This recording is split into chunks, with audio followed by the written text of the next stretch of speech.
Cool. Well, we'll get started. So thanks everyone again for joining us for these Saturday sessions. Always a great time. We had a marathon Twitter space yesterday, 14 hours, I believe. So we'll try to keep this a little bit shorter, but I once again appreciate everyone taking time out on their Saturdays to join these. It's always awesome. I see lots of new faces, so welcome. And hope you enjoy this. A couple of rules, I guess, or house things I got to say. I'm not an investment advisor. This is just how I value these companies, how I look at the relative valuations, absolute valuations, how I compare companies with each other. I've built this little Excel file that you can use as well. So anyone that wants to follow along today or do your own calculations later on, it's on the website whitetundra.ca. Scroll to the bottom under files and latest seminars. You'll see the file there.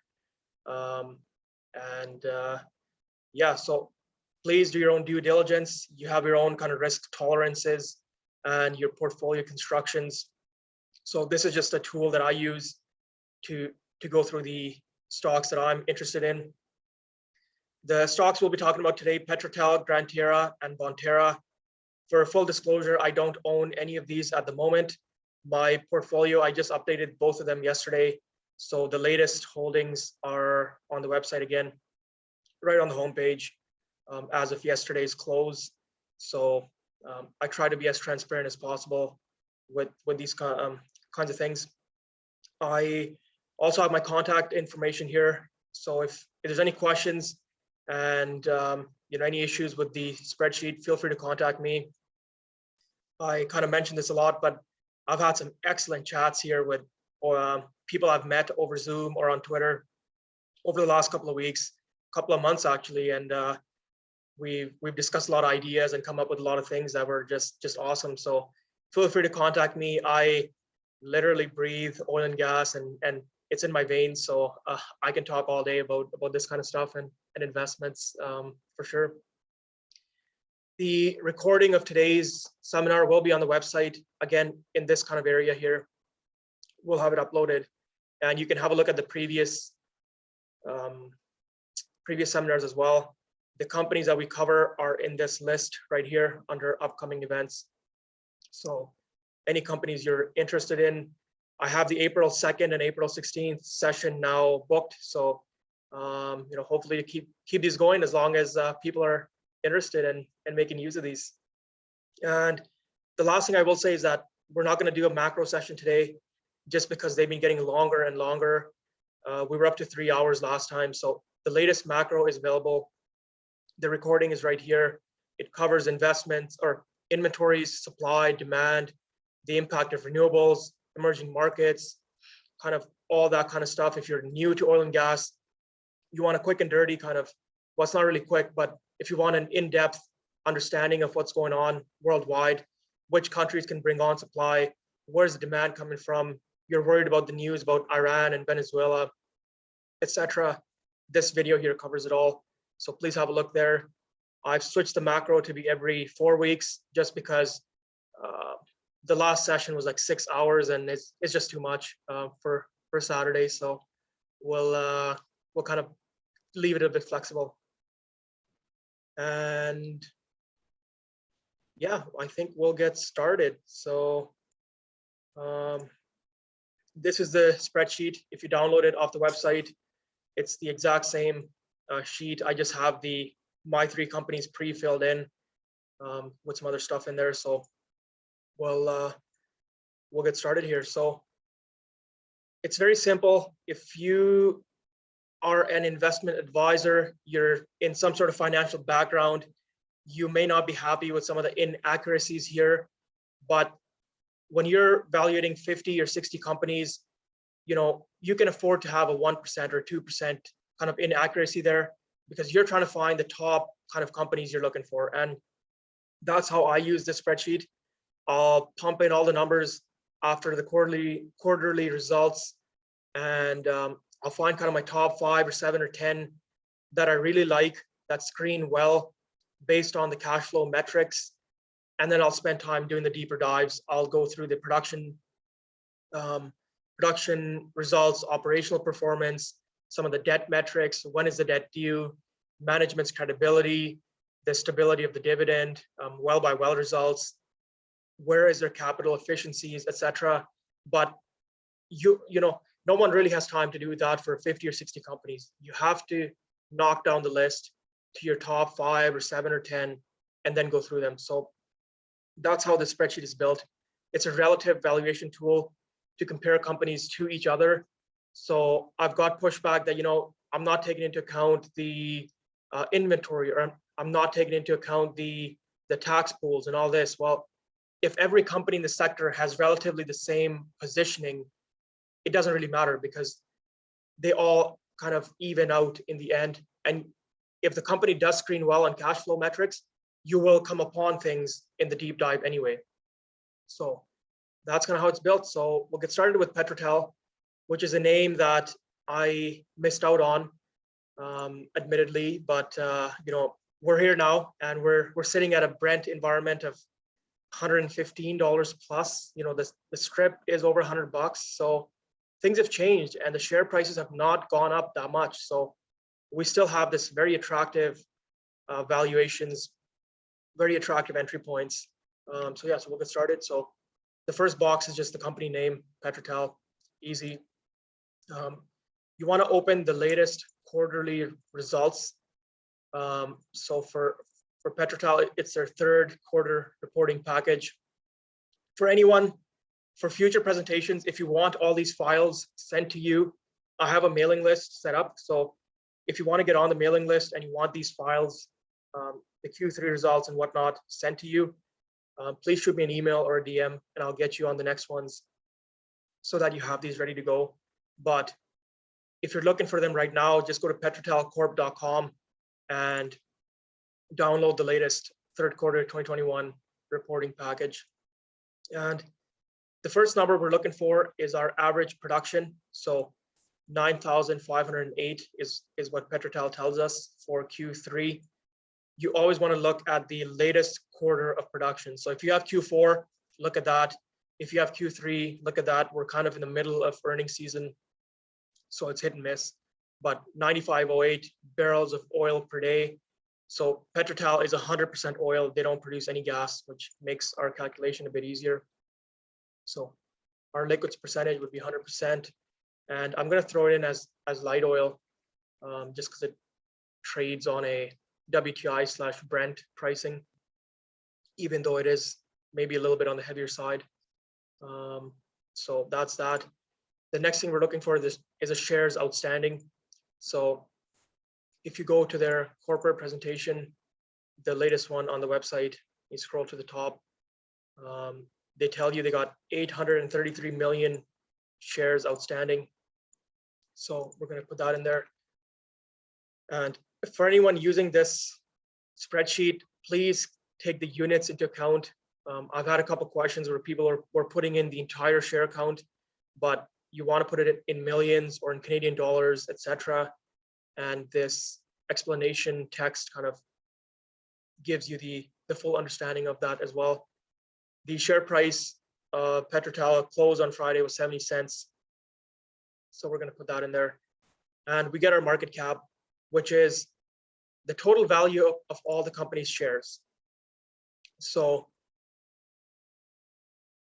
it's basically shares outstanding multiplied by share price. So easy calculation, and that tells you the total value of all the company's shares. There's been questions as to why I don't use diluted share counts, because it just gets way too complicated right off the bat. A lot of these dilutions are like warrants and options where you actually pay money to the company to convert them into shares. And usually the dilution is less than 10%.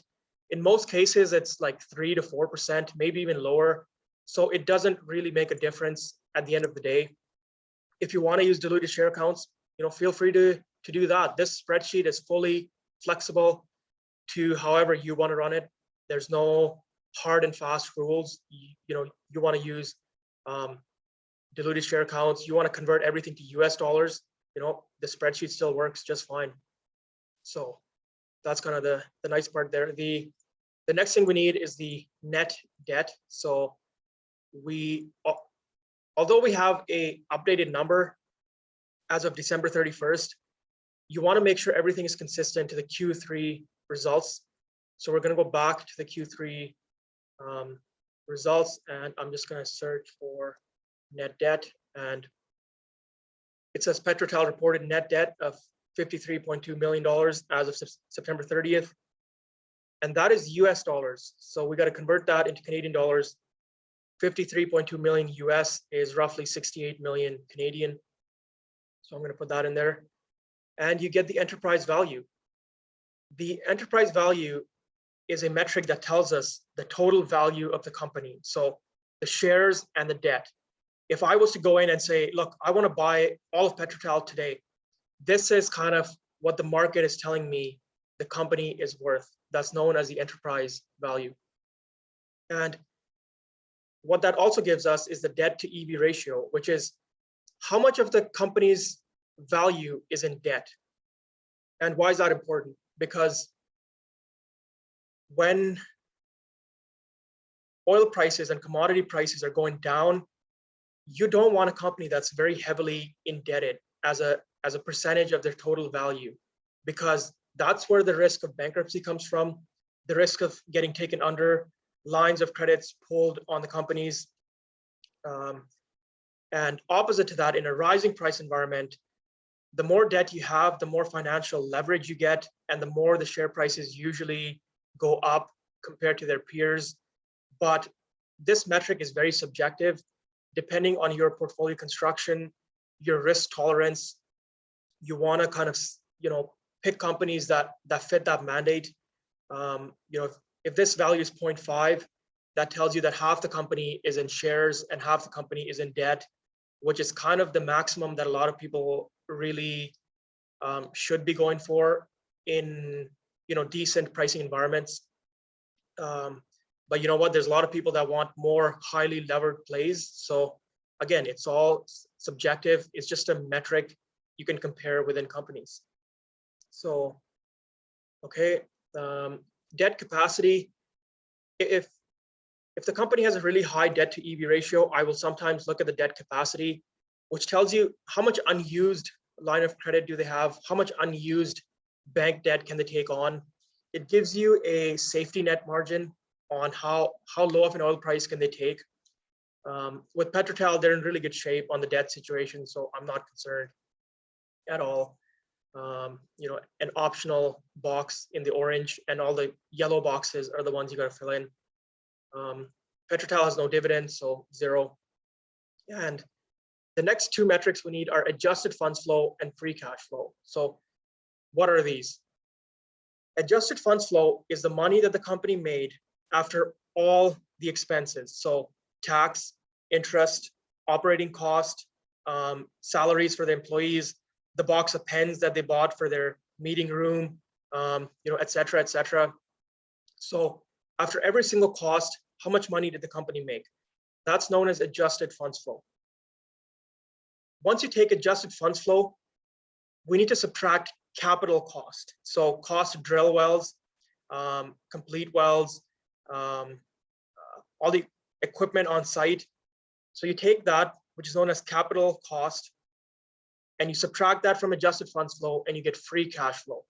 Free cash flow is basically what does the company make that can be given back to shareholders. So debt deleveraging, share buybacks, dividends, special dividends, etc.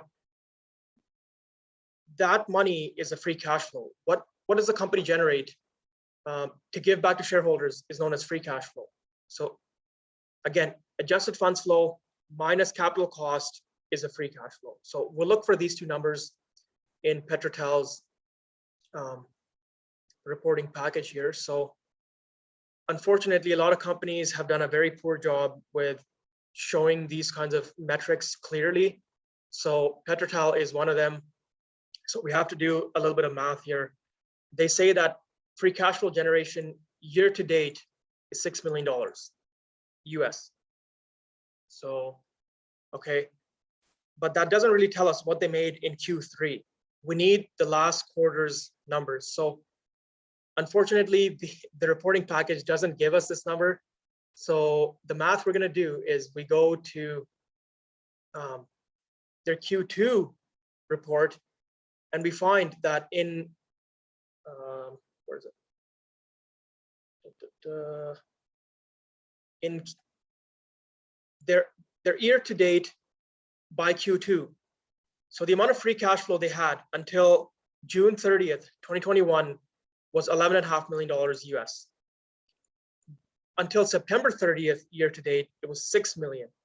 So that tells me that they lost $5.5 million in cash flow in Q3 because it was 11.5 year to date after 6 months, and now it's at $6 million after 9 months. So they've lost $5.5 million in Q3, which when we convert it to Canadian dollars is negative $7 million of loss. Does that make sense? The way I calculated that is a little bit different than the previous sessions. Yep, okay. So, I mean, it's kind of obvious why they didn't want to report the number straight up, because they ended up losing money there. So not a bad thing. It's just the way things go. The next thing we need is the adjusted funds flow. So we're kind of doing this backwards because PetroTal doesn't report adjusted funds flow.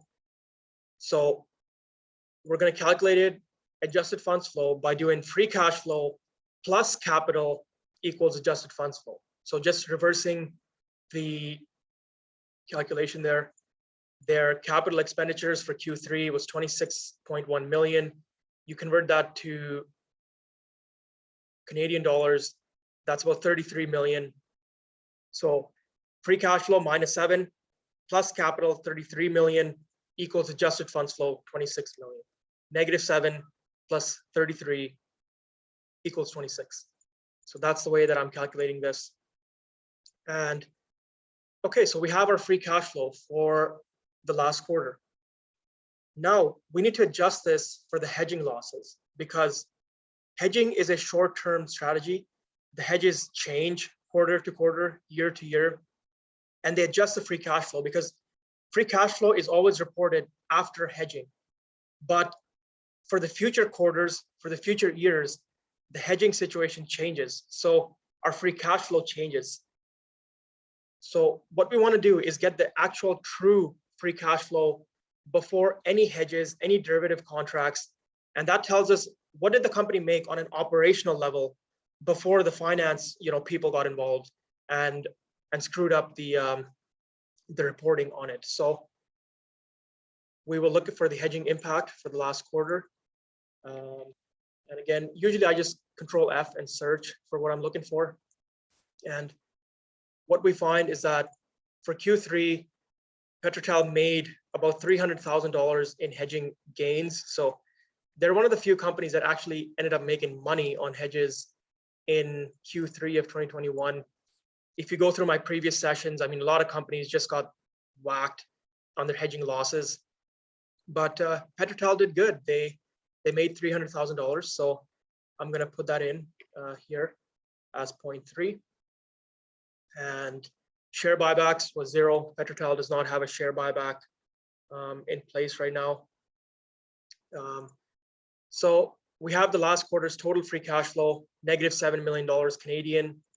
And okay, now we need to know at what pricing did they generate the 7 million or -7 of free cash flow, because commodity prices change, oil prices change. If the price goes up, this free cash flow is going to change. If the prices go down, this free cash flow is going to go further down. So the way we calculate that is we need to know at what pricing did they generate this -7 million of free cash flow. And that will be under benchmark pricing usually. Too much going on here. So we don't have that there. So Brent. So we have here operating average Brent price was $73.46 for the quarter. So it says WTI, but you can use Brent, you can use any other oil price, which is the benchmark for here. Shabam, a good point just made by Dan. Looks like the hedging gain of 300Ks in US dollars should be converted to Canadian, I think. Yeah, great point. Great point. So I missed that. So it doesn't make a huge difference, but that's one of the big issues I find is with these Canadian and US companies. You have to keep that in your mind that this needs to be converted every single time. In this case, it doesn't make a difference, but in some other cases, it can make a huge difference. So great point. Thanks for bringing that up. Okay. So they lost $7 million in free cash flow at $73.46 Brent. Okay. Now we need to know the strip pricing. The strip pricing tells us the average pricing for this commodity over the next 12 months, because that's what we're looking into. If we look into the next year, we need to know what's the pricing trading at for the next 12 months. And the way that I usually get it is from a website called Richardson, rbcrichardsonbar.com. It tells you the front month, which is if you want to sell oil in April, this is the price you're going to get the front month. And it gives you the 12-month strip, which is the number we're looking for. If you want to sell oil, 1 barrel of oil every month for the next 12 months, the average price you will get for it is $99.70. So that's the strip pricing is what we call that.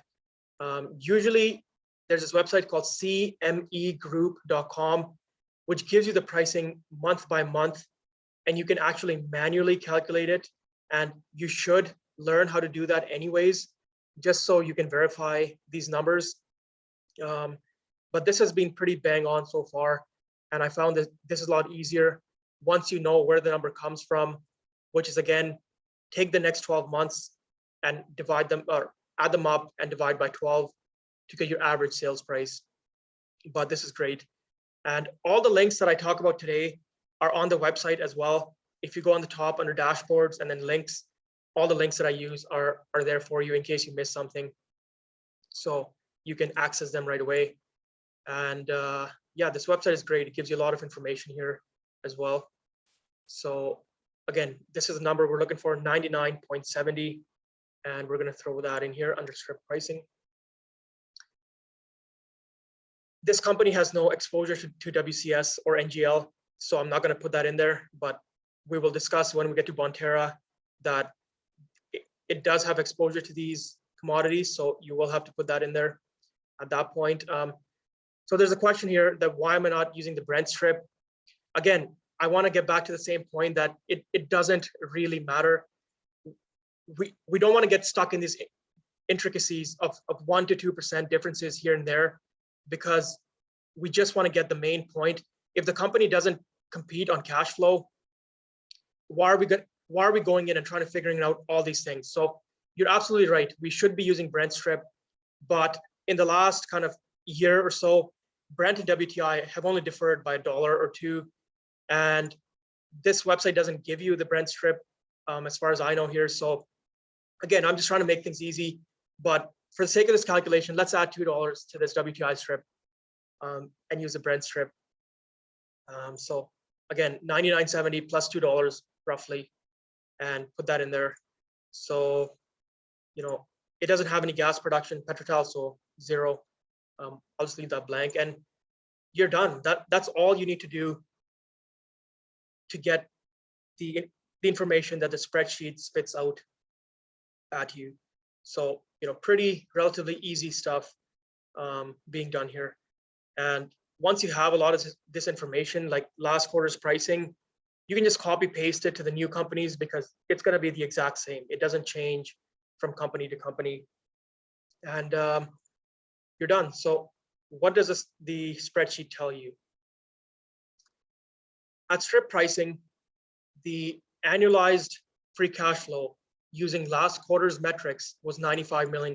So in the next year, if the oil price stays exactly where it is today, this company will generate $95 million of free cash flow, which can be used again for share buybacks, dividend payments, debt deleveraging, and the free cash flow yield is 14%. So of the company's total value, PetroTal generates 14.5% of that as a free cash flow in the next year.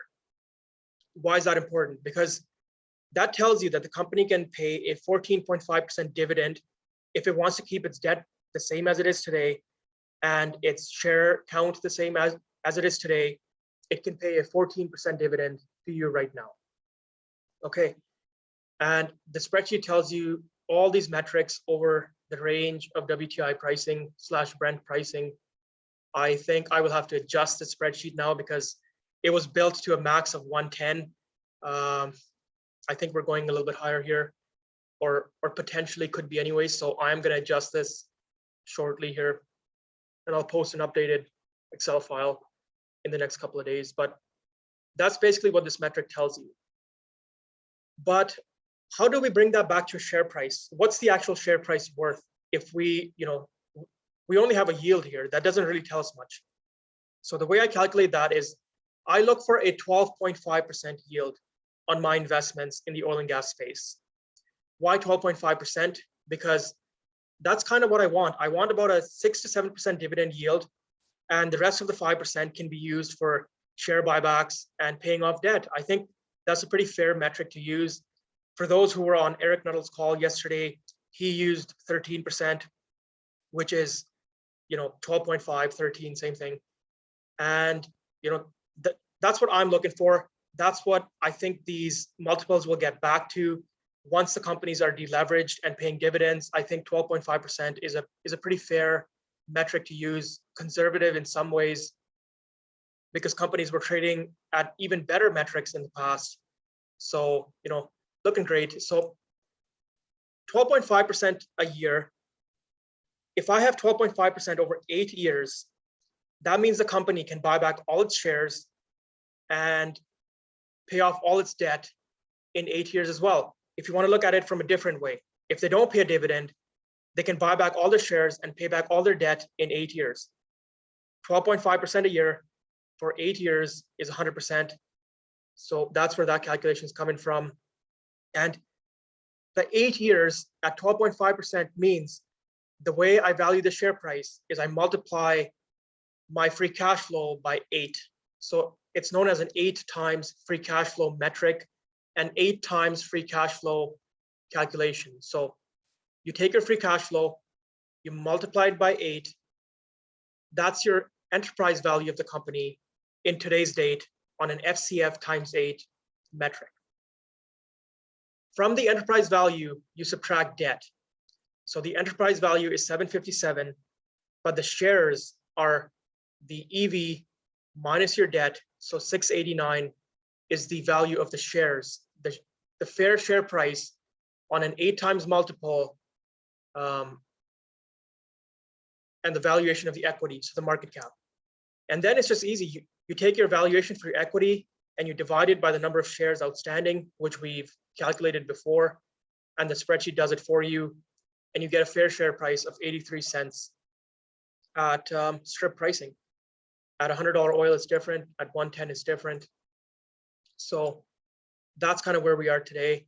So, looking at it from just this perspective, there doesn't seem to be much upside in this company. And you're thinking, well, should I really be invested in this? But I'll go through why I do the deeper dives on these companies, and we come up with a completely different scenario. PetroTal is a growth company. Their production is going to double in 2022. So this very relatively simple calculation actually doesn't give you that information. So my point being here is you can run this simple calculation for about 60 companies. I'm tracking 57, I believe, right now in the Canadian oil and gas space. And they spit out these metrics at you. And you can pick your top 5 or 7 or 10. But there's some hidden gems you can find if you do the entire calculation. You can,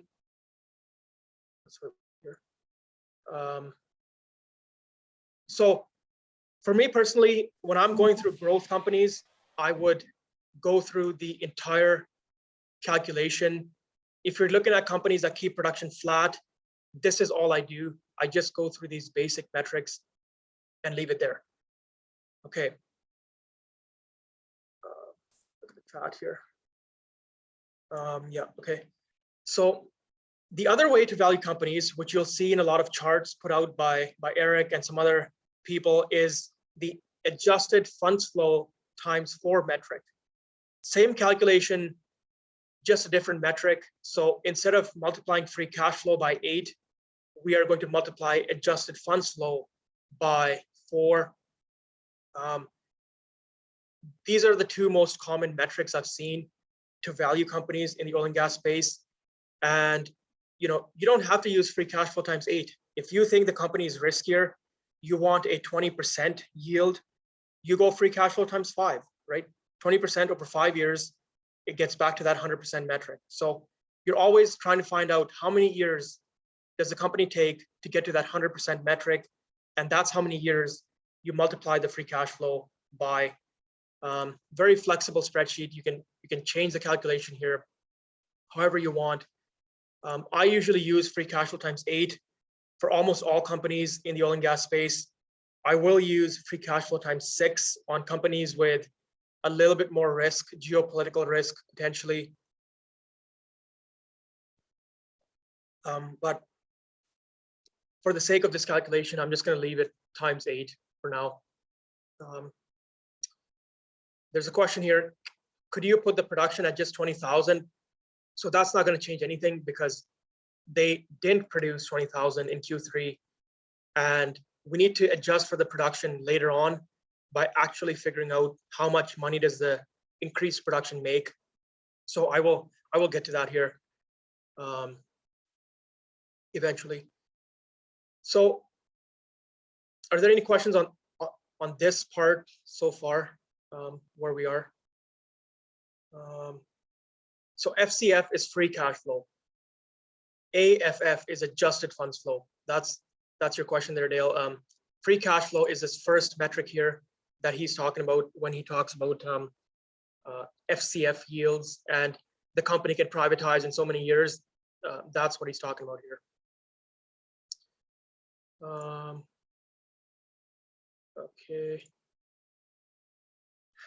Okay, cool. So if you remember earlier, we took hedging out of the equation, and this is our unhedged forward-looking free cash flow and adjusted funds flow. Now we got to put the actual hedging back in here because the company has hedged barrels. That's the reality of things.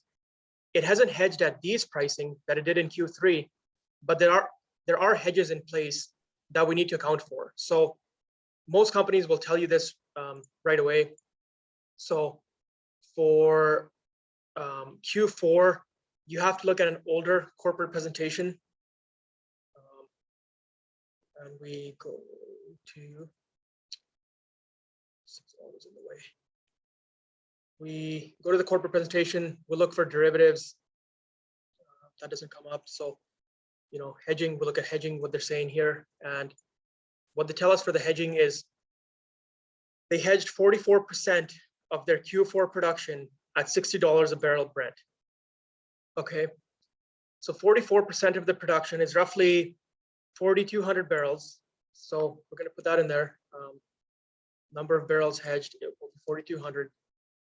Again, 44% of 9,500 roughly is 4,200 barrels. And hedged at what price? It's hedged at $60 Brent, which is about 75 Canadian, give or take. So I'm going to throw that in there. Okay, so everyone in the chat talking about that this is all wrong. You're right, because I'm going to go through the production increase here later on. So just hang on here. I know what you're trying to get at, and I think that's why I highlight that a lot of the work you have to do is like go through the entire spreadsheet, and we will get to that because this company that looks like absolute junk here, with no upside potential, actually ends up being one of the top screen companies when you go through the whole thing. So I just want to throw that out there. Okay, so that's a Q4 pricing. I was kind of hoping it would be a surprise, but I think given that we have a lot of PetroTal holders here who are very knowledgeable about the company, I think I kind of expected this to happen, but no worries. So that's a Q4 pricing. We also want to look at 2022 hedging, and that's in their latest corporate presentation, the January update, which we'll look for hedging again here. So derivative summary and hedging strategy. So they've hedged 2.7 million barrels for 2022. So you take 2.7 million barrels and you divide that by 365. That's about 7,400 barrels a day. And I'm just going to average it out throughout the entire year. I know it's not accurate again, but the 3, 4, 5% difference doesn't really make a difference at the end of the day. So you're looking for a rough calculation. And then once you find the companies you're looking for, then you do the super deep dives and go through the nitty gritty, because no one here has time to go through 60 companies or 100 companies, look through every single thing when the company may not even compete on cash flow metrics. So 7,400 barrels, you take the average kind of price here that they've hedged at, and it's you'll find it roughly ends up being $76 a barrel Canadian. So I'm going to put that in there. How you would calculate that is you take the number of barrels multiplied by the price that they've hedged it at, and you add up all the barrels, and then you divide it by the total number of barrels, which is 2.7 million, and you'll end up at $76. I guarantee you that. Okay, so what does that give us? That tells us in Q4, they're going to lose $7 million on hedging. And then in 2022, this is what they're going to lose at these Brent prices, let's say. I know it's WTI for the calculation, but Brent is almost the same. So that's what we end up at. And the spreadsheet tells you that Petrotel equity is actually worthless. It's always in the negative because the company is losing so much money that it's basically worthless. And now you're thinking, well, Shabam's an idiot that he's going through these companies and he's talking about these companies that are, garbage. Okay, that's based on this 9,500 barrels a day of production. As people have mentioned in the chat, PetroTal's current production is like 21,000 plus a day. And nothing we've done so far accounts for that, because this spreadsheet is built for Canadian companies that are keeping production flat, which is about 80 to 90% of companies fall in that range. But PetroTal is a growth company that's more than doubled their production. So now we have to adjust for that. And that's what this rest of the spreadsheet does for you. So Q4 production is the first thing we need. So we'll go back to our corporate presentation, and we find here that Q4 production was 10,147. So about 650 barrels more than Q3. And we're going to put that in there, production growth, 650 barrels a day for Q4. The next thing we need is the netback. So the netback is what does each barrel generate from an operational perspective in profit? And when they added the 650 barrels, their employees didn't change, their G&A shouldn't have changed, their interest cost doesn't change. So we're just going to look for the growth netback, because that's really the profit that the company's making on these 650 barrels. The way we calculate that is we go back to our Q3 number. At Q3 pricing, they generated $35 of netback per barrel at $73 Brent. What was the pricing in Q4 for Brent? So we go to WTI data from the EIA. Again, this link is on the website. Our Q4 pricing for WTI was October, November, December, was this respectively. You average that out, you get about $77 for WTI. And I'm assuming Brent was again $2 above that, so $79 was the Q4 pricing for Brent. Okay. So Q3 pricing for Brent was $73.46. Q4 was $79. So about $5.50 more per barrel US. The netback in Q3 was $35 a barrel for PetroTal. Now the pricing is up $5.50 more, and the company probably captured, let's say, $4 of that after royalties and all the other stuff. You know, you just pick a number, a subjective number. I usually pick about 70% of the netback is actually gained by the company. So Brent went up by $5.50 a barrel. The company got 70% of that, so about $4. You add that to the netback. So 35 plus 4 is 39. We take 39 USD, we put it into Canadian dollars. It's about $50 Canadian is the netback they're getting on these growth barrels. And that's the number you put in there. So, you know, Q4 WTI, we'll put that in there, 79. These don't matter. They don't have any gas production. So after hedging, I expect PetroTal to again lose money in Q4 just because they have all these hedges and they spend a lot of money on capital as well in Q4. You know, it doesn't really matter. The spreadsheet does the calculations for you. If they paid a dividend, you put that in there. If they bought back shares, you put that in there. And other sources of free cash flow in Q4, this box is if they sold any assets, if they got money from some other source, it's just a flexible box. You put whatever you want in there and the spreadsheet adjusts accordingly. So now let's get to 2022 growth. What's the company projecting? Because this is the biggest thing that's important here. So I'm going to shut all this, close all this. So 2022, the company is assuming about 18,500 barrels of oil per day. So you take the midpoint of their guidance, it's about 18.5, which is 8,400 barrels more than Q4. So if we go back to Q4 here, their Q4 production was 10,150. For 2022, they're projecting 18.5. So the growth in 2022 is 8,400 barrels a day. So I'm going to put that under production growth. Again, we're looking for the net back on this. So at $79 US Brent, the growth net back was $50 Canadian per barrel. The Brent strip now is 101, 102 almost. So 102 is $23 a barrel more than Q4 US. You take 70% of that, you get $16 US is what the company can actually get after paying royalties, the increased royalties and the increased taxes, let's say.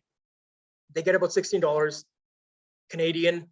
Convert that to, or $16 US, convert that to Canadian, that's $20 Canadian. So they get $20 more net back per barrel in 2022 than they did in Q4. So Q4 was 50, 2022 is 70, you know, 50 plus 20. So I'm going to put 70 in here, bang. And we get our projected adjusted funds flow at strip is $460 million. Now we need to adjust for capital again to get free cash flow. It's adjusted funds flow minus capital. So what's the capital program they're saying? There was CapEx for 2022 is $120 million US. Convert that to Canadian, it's about 150. And you know, they're losing a lot of money on hedging, unfortunately, at strip, as are a lot of other companies that are hedged. Nothing you can really do about that. But we get an FCF yield of about 28%. So once you add the production growth in, you know, PetroTal competes really, really well. If you go through my other sessions again, some of them were done at lower pricing, so you can't just compare apples to apples, but 28% is really, really good for where we are. And you know, if you want to do a rough share price calculation at that, again, you take the 184 multiplied by an 8, and then you subtract your debt, which was about $68 million. So that's the fair share EV. And I will put this calculation in here. I don't know why I haven't done that. And then you take the fair share price of the market cap divided by the shares outstanding. We get more than double here, still to go. It's currently at 70 cents. The fair share price at strip is $1.70. So looking fantastic. And what makes this even more interesting is that if you want to look into 2023, the hedging is the hedging. Not much really we can do, unfortunately. But you look at 2023, and our projected free cash flow at strip is 39%, which, we take our, what's the number? I don't really have a number here, but, now that we're in 3 months into 2022, I'm looking even further out into 2023 because this hedging has such a huge impact on the pricing here that you're still missing a lot of the information. If you look at just this metric, this is a 1-year share price target. So 1 year out, we're already into 2023. So, you look at 2023 and you compare relatively, and I bet you PetroTal is one of the best ones out there for a 2023 projected free cash flow yield. Production is going to go up even more, and it's just looking great. So I'll answer some of the questions here. Why don't I have PetroTal in my portfolio? I'm actively looking to buy PetroTal. Yeah, I'll leave it at that. I only want so many stocks that are non-marginable, and I have I3 now. I have Razor. I got the Saturn Oil warrants. I got a lot of options. So it's just a portfolio construction question. If PetroTal was over $3 a share and they had less shares outstanding, I think you would have seen it in my portfolio already. There's a question here, why buy this when Eric says MEG has the same share price growth possibility? So I will talk about that here. So there's a few things I want to mention with PetroTal. Their projected estimate for production in 2022 is 18.5. They're actually producing more than 21,000. So why the big difference then? Because PetroTal has a lot of issues with geopolitics. They have this social unrest problem, which I will show you here. We are currently under a social unrest issue going on right now. Geopolitical risk, they call it. So the company has done a really good thing here. They've said that their production guidance includes a 13% downtime component to it. So you're getting 45 days of social unrest production problems already baked in to the production guidance. So the worst case scenario is already baked in to our calculation here, which means that if the social unrest issue is solved and it doesn't happen, you get another further 13% upside in production, which isn't baked in, which I really like. I really respect management teams that will give you the worst case scenario, and then you get upside to that if those bad things don't happen. So if we take this 13% downtime out, we get another about 2,700 barrels of production possibility. So, if you want to put that in there, you think they're going to solve the issue. Look at the projected yield. It goes up from 29% to 40%. So the question here on why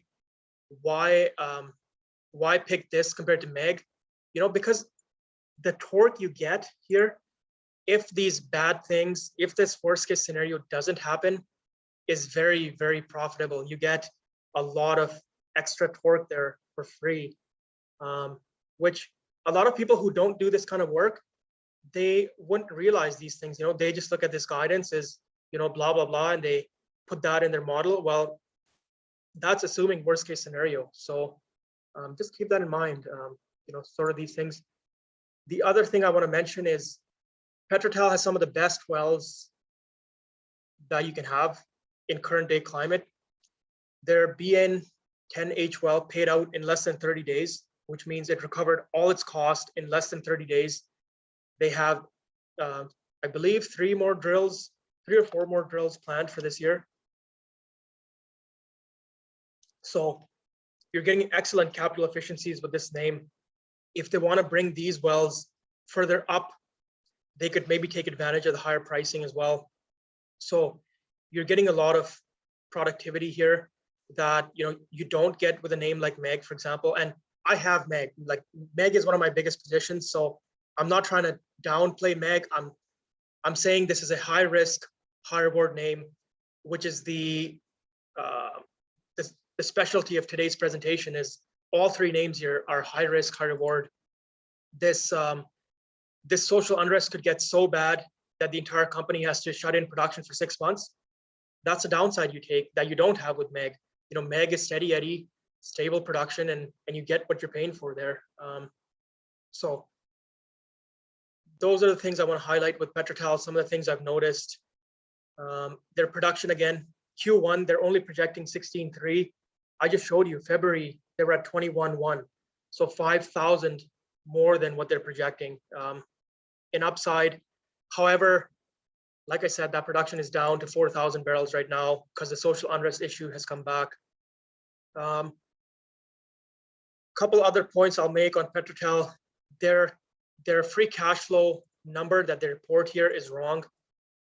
For some reason, they report free cash flow as pre-interest, pre-tax, pre-debt service, and pre-value-added taxes. That's not free cash flow. But again, keep that in mind with some of these companies that report in American metrics and United Kingdom metrics. It's not exactly the same definition. You want to know free cash flow after debt, after tax, after interest. That's what, when you compare it to my spreadsheet, that's the number you're looking to compare it to. The other thing I will mention is diluent cost. So because PetroTal's oil is a little bit heavier, they have to diluent it, which they pay for, and it adds operating cost to their end metrics. But the recent news release, they said that they shipped 240,000 barrels with no diluent. So if they can keep that going, they will actually save another couple of dollars a barrel, maybe $3 a barrel going forward. So, if you think that's really going to be the case, well, you go back to your numbers here and you throw another $3 in for the net back. Again, spreadsheet is very flexible. If you have an edge on something, you have data you think gives you a little bit of different information, put that in there and the spreadsheet will do the rest of the work for you. That's all I have on PetroTal. Is there any questions? Any shareholders of PetroTal on the Zoom that want to maybe make a quick mention? Anything I'm missing? Anything you've seen? This is kind of a unique one where I think there are a lot of big shareholders on this call. So the floor is open. It's Dan. I'm in Toronto, and I was looking at this later in 2021, and of course there were some unrest and disruptions to the company's operations back then, and I wasn't going to go into anything until I saw that cleared up. And so Alex, she's the guy from Switzerland. He's the third largest shareholder, and he was very confident of the company at that point and sort of went all in. So that was my signal. And it's kind of unfortunate that they're still struggling with these local issues. But like you laid it out, this is a pretty high reward type play. And I put my foot in or my toe in a little bit, and just was hoping for things to settle out. But there's I could push some people that follow this a lot closer than I do, and like the numbers that I posted on the chat, somebody else keeps track of, and it's just an incredible. If they can keep this up, they're almost close to their market cap, and the money that they can make, because that net back is quite low right now. So, the outlook for the company is really good if they can keep the locals happy. And that's all I got. Yeah, right on. Thanks for sharing that. And for anyone who's interested in PetroTal or you're an investor, there's actually 2 Twitter group chats going on right now, because the first one maxed out at 75 people, and the information on there is just incredible. Like, people are translating newspapers in Peru and reading these Facebook forums of these people involved in the social unrest and whatnot, and posting excellent information. So if you want to get on that, you can shoot me a DM, or I think send Alex a DM, or Ian. I believe you're on this, or I don't know if Ian is on this call, but yeah. No, sorry, I meant the other Ian, but thank you. Oh. The guy who owns or has started both of the group chats, shoot him in a DM and we'll get you on there. There's a really good point here made that I actually don't know. I actually didn't look at this, and maybe Ian, you can speak to this, but he is saying that a lot of the hedges are just put options. So the company is not forced to sell oil at these put options, which would be absolutely incredible, because if that's the case, you take this hedging loss out, where are we here? And you get a 47% yield. I mean, I don't think all the hedging loss would go out, but some of it anyways. And there you go. So Ian, I don't know if you want to speak to that and what you know about that, because that really changes the calculation a lot. Yeah, I wish I knew more. I know that a lot of it is puts, but the paragraph splits it into this range that covers 2021 and 2022, which are more typical hedges. But then they say the first half production is just puts, which is really nice. Yeah, great. Maybe, yeah, go ahead. Maybe we'll have to ask Alexander tomorrow. Yeah, because if that is the case and they've only bought puts, so what a put option is, for people who are not so aware, is you have the regular hedges where you have to sell oil at that price, but a put option gives you the option to sell oil at that price. So if they don't have to sell oil at these lower prices that they've hedged at, yeah, I mean, look at this free cash flow yield for 2023, 87%. I think, yeah, if that's really the case, that would be amazing.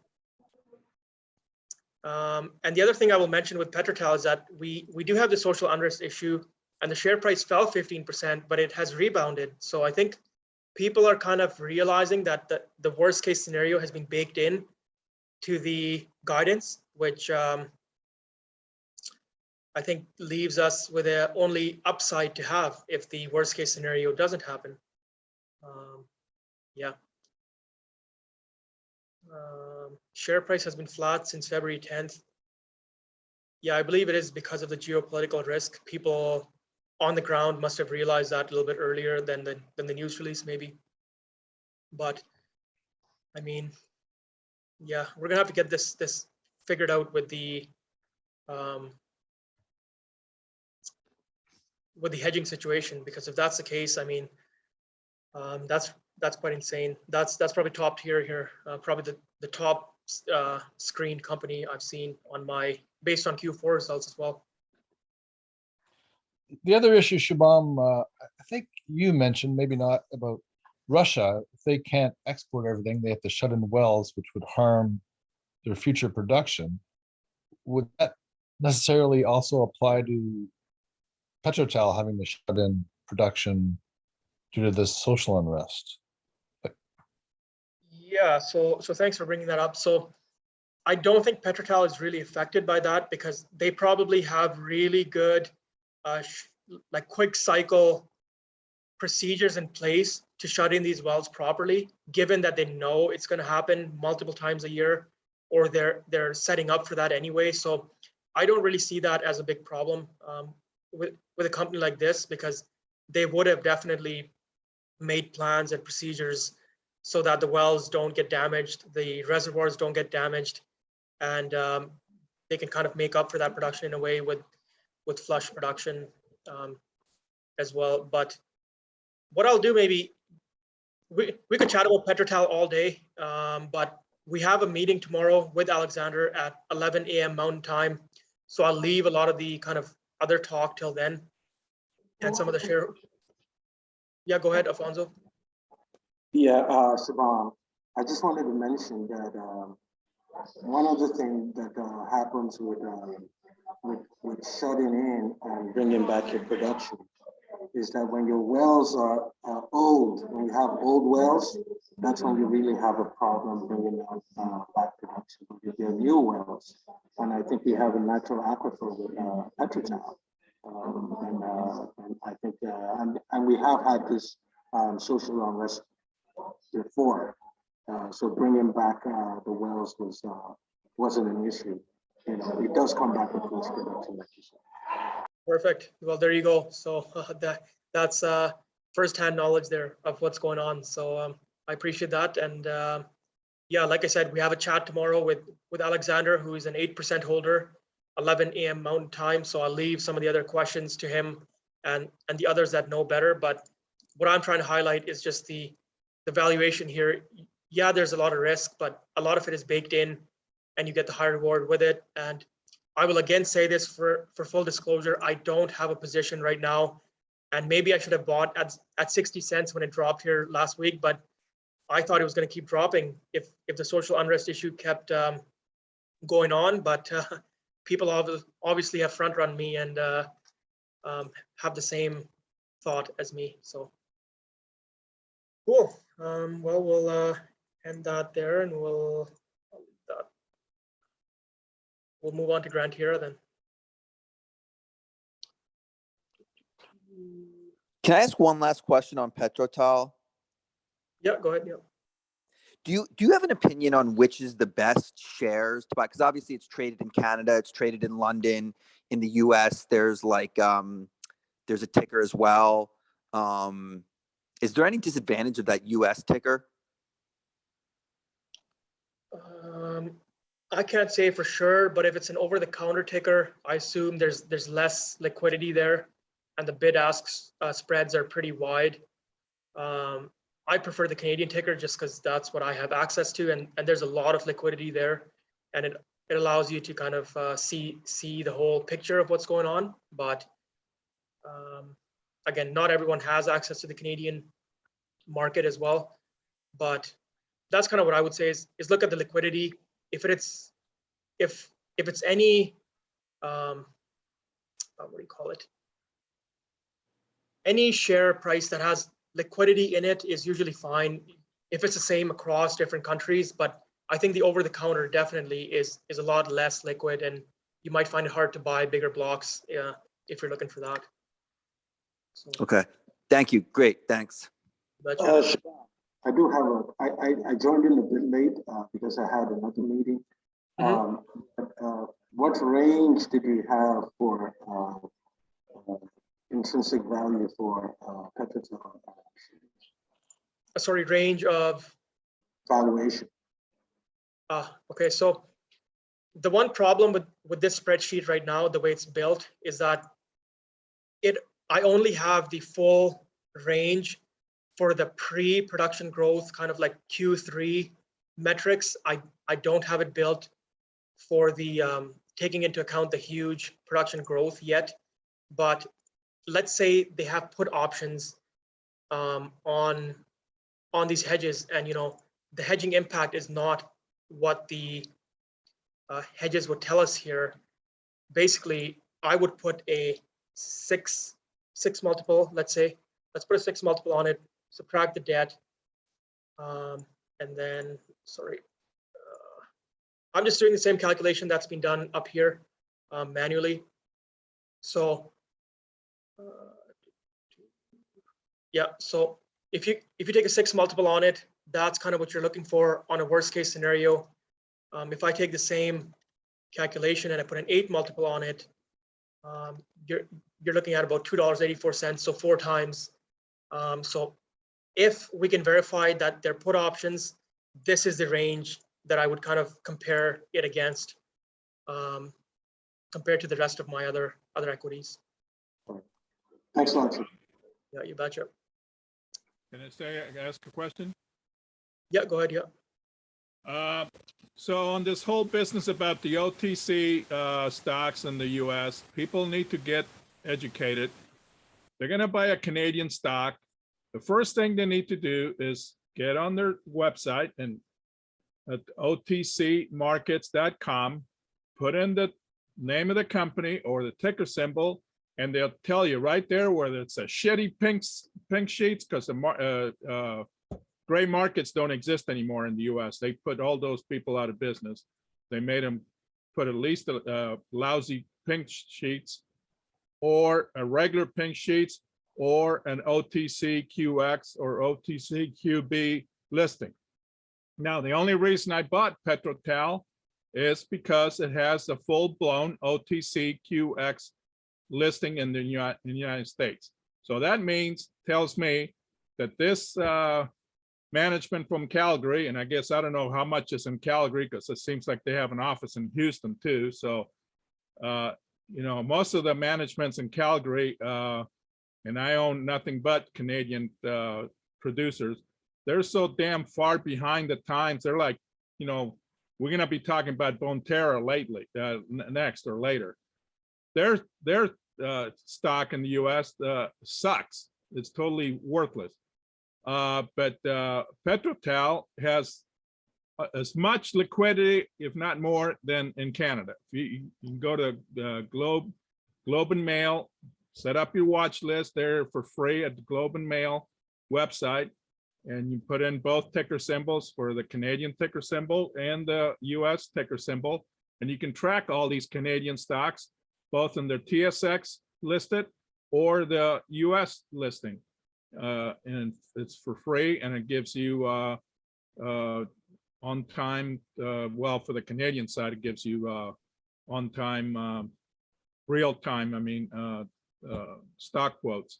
The US is about 20 minutes behind times. But anyhow, you can see that the Petrotel shares and have plenty of liquidity. Right on. Thanks for sharing that, Al. And maybe I'll have you send me the link there later on, and I can forward it on to anyone, or people can talk to you directly there. OTCmarkets.com. Right on. Yeah, thanks again for that. Appreciate All it. right. Okay, so let's move on to Gran Tierra.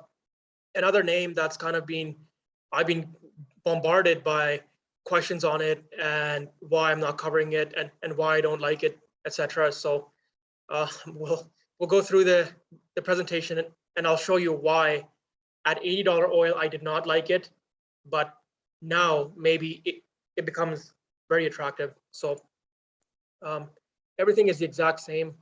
Nothing really changes here. So we want to look for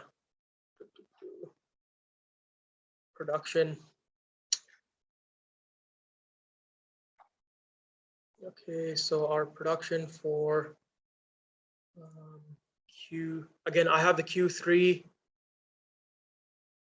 quarterly results here, and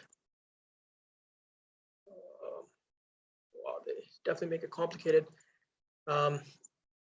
And all these are available on the company website. You want to look for the latest Q3 or quarter results. And again, for anyone that wants to or will be attending the future seminars, I have a mailing list where I can send you all these files about a day before, so you can download them and get them ready, and then you can go through the Excel sheet with us. And anyone joining late that wants to join in, if you go to whitetundra.ca, scroll to the bottom here, this Excel file is available right here for you to use, and you can follow along with us for anyone doing that. But anyway, I'll get started. So the Q3 production there, 28,957. Gran Tierra has some sort of royalty agreement where they pay the royalties in barrels of oil instead of cash. But you want to look at the total production, because the royalties kind of even out. Some companies pay them in cash, some companies pay them in barrels, so it kind of evens out either way. Okay, and what do we have here? Okay, I'm gonna again put it as light oil production. It's not really light oil, but it trades on a Brent WTI benchmark. So I'm gonna put it in as light oil. The presentation just works better that way. Okay. Then we have shares outstanding. So and we're looking for the same thing. So weighted average shares outstanding about 367 million. So I'm going to put that in there. Share price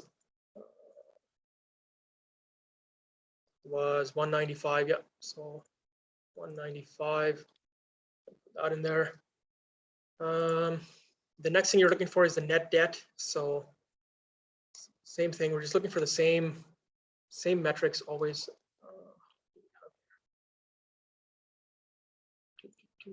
So we got long-term debt is usually what I look at. The AROs are not really debt in my opinion, so I don't take that into account. Same with decommissioning liabilities. You know, it's not really a fair comparison. So you want to look at just the long-term debt mostly. So $735 million US. So again, Gran Tierra also reports in US. So roughly 935. Put that in there. So again, enterprise value, we see that this company is a lot more indebted, and partly why when the oil prices were lower, like 80, 70-ish, a lot of people were scared of buying this company because the debt situation was just a little bit out of hand.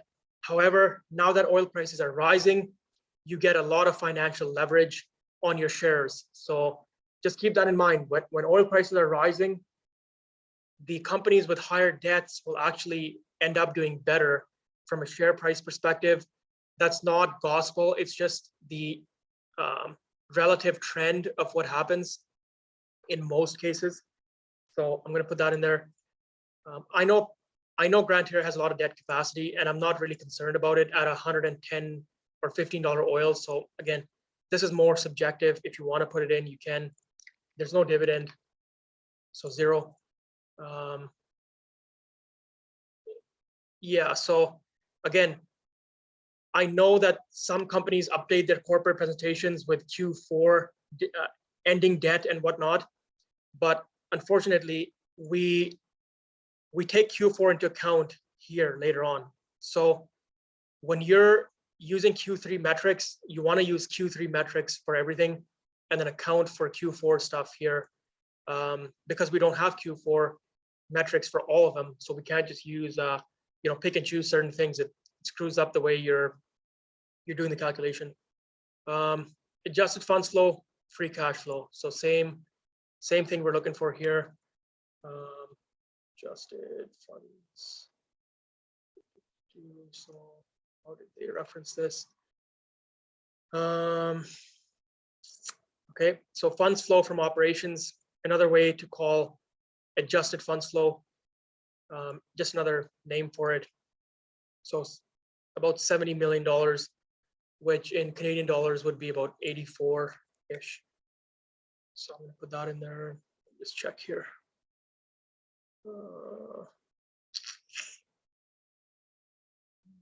Okay, I think I put that in US. So yeah, so $84 million Canadian, and free cash flow. So the way that I would calculate free cash flow right here, $34 million. It's nice. Some companies give it to you right away, so you don't have to deal with all this other nonsense. But this is great. So 34 million US, roughly 42-ish Canadian. So you're right. There's a comment here. It's always the net debt that we want to put in here. Some companies don't give you net debt, so you're unfortunately guessing because they have some sort of cash position, and then they have accounts payable, they got accounts receivables, they got working capital deficits, et cetera, et cetera. With a company with this much debt, I don't think, again, that it really matters.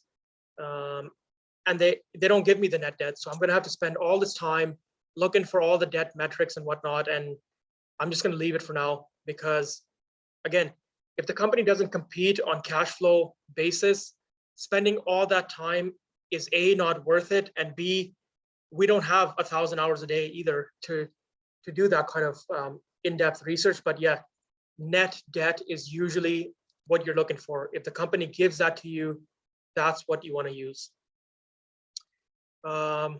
Hedging impact for last quarter. So we'll go here. Hedging realized usually gives you what we're looking for. So okay, derivatives. Okay, so derivative instruments loss for, you always want to look at the 3 months ended September 30th. Keep that in mind. A lot of companies report their year-to-date metrics as well, but we're using Q3 metrics. So look for the 3 months ended. $2.6 million loss, right? Loss is in positive numbers, gain is in negative numbers. Again, something to watch for. So 2.6 million of loss, and losses going as negatives in the spreadsheet. It says right here in the description as well. Please make sure you put the losses in negatives, because if not, you're going to get a really wrong result. Just keep that in mind. Share buyback was 0. Last quarter's pricing, so we'll look for the benchmark again.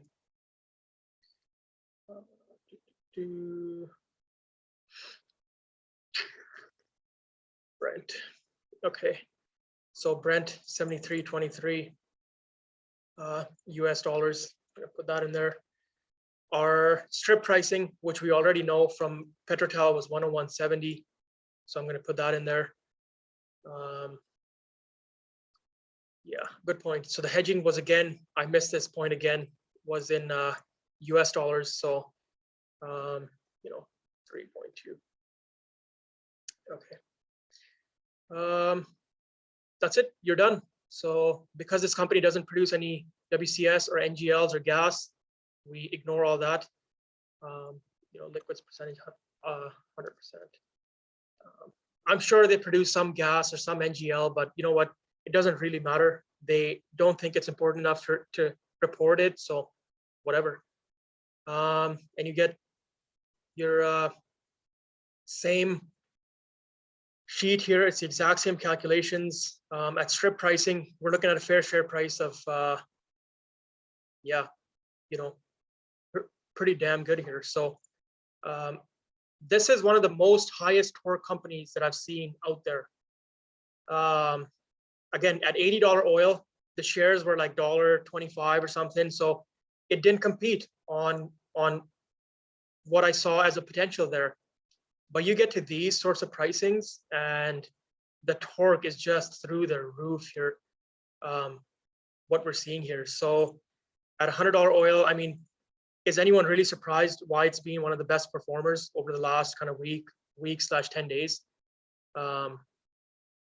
So, $1.95, you're looking at roughly a 5x here at strip pricing, if strip pricing can hold. So competes very good. And I know there's an individual on this call who has Gran Tierra options. Gonna be a very rich man if the strip pricing holds. So I'll leave it at that. There's a comment here that I should do all my calculations in US dollars. 90% of companies report in Canadian dollars, the Canadian companies. So it just so happened that the two we're talking about today are reporting in US dollars. But I know what you're trying to say as well. So yeah, and then same with adjusted funds flow metrics. You're using adjusted funds flow times 4. You still get roughly a 3x there potential. So looking pretty fantastic there from that standpoint. I want to make a comment here, which one to use. For companies with low decline rates and oil sand companies specifically, like MEG, Cenovus, Suncor, etc., you want to use free cash flow metrics. For companies that have higher decline rates, shale companies and unconventional Montney players, etc., you might want to use adjusted funds flow. I use free cash flow for everything, but I know I've got pushback on that in the past. So that's kind of why I have both in here. Hedging impact. So again,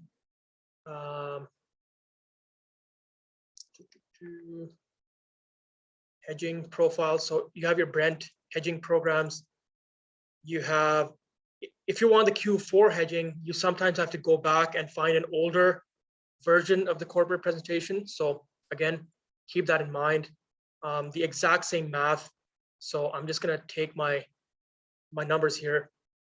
They got Q4 barrels is 10,000 at this pricing in Canadian dollars again. Q1 and Q2 is this, so 8,000, that comes from here. They got 5,000 and 3,000, so 8. And I averaged out the pricing to get this pricing in Canadian dollars. This 1,000 barrels, you don't take into account because it's a put option, which again, if the price is trading at $100, Gran Tierra is not going to go and sell their oil at 70. So this is basically a wasted kind of option. You don't put that into account. So yeah, that's kind of, or I should adjust my metrics here. Give me a sec.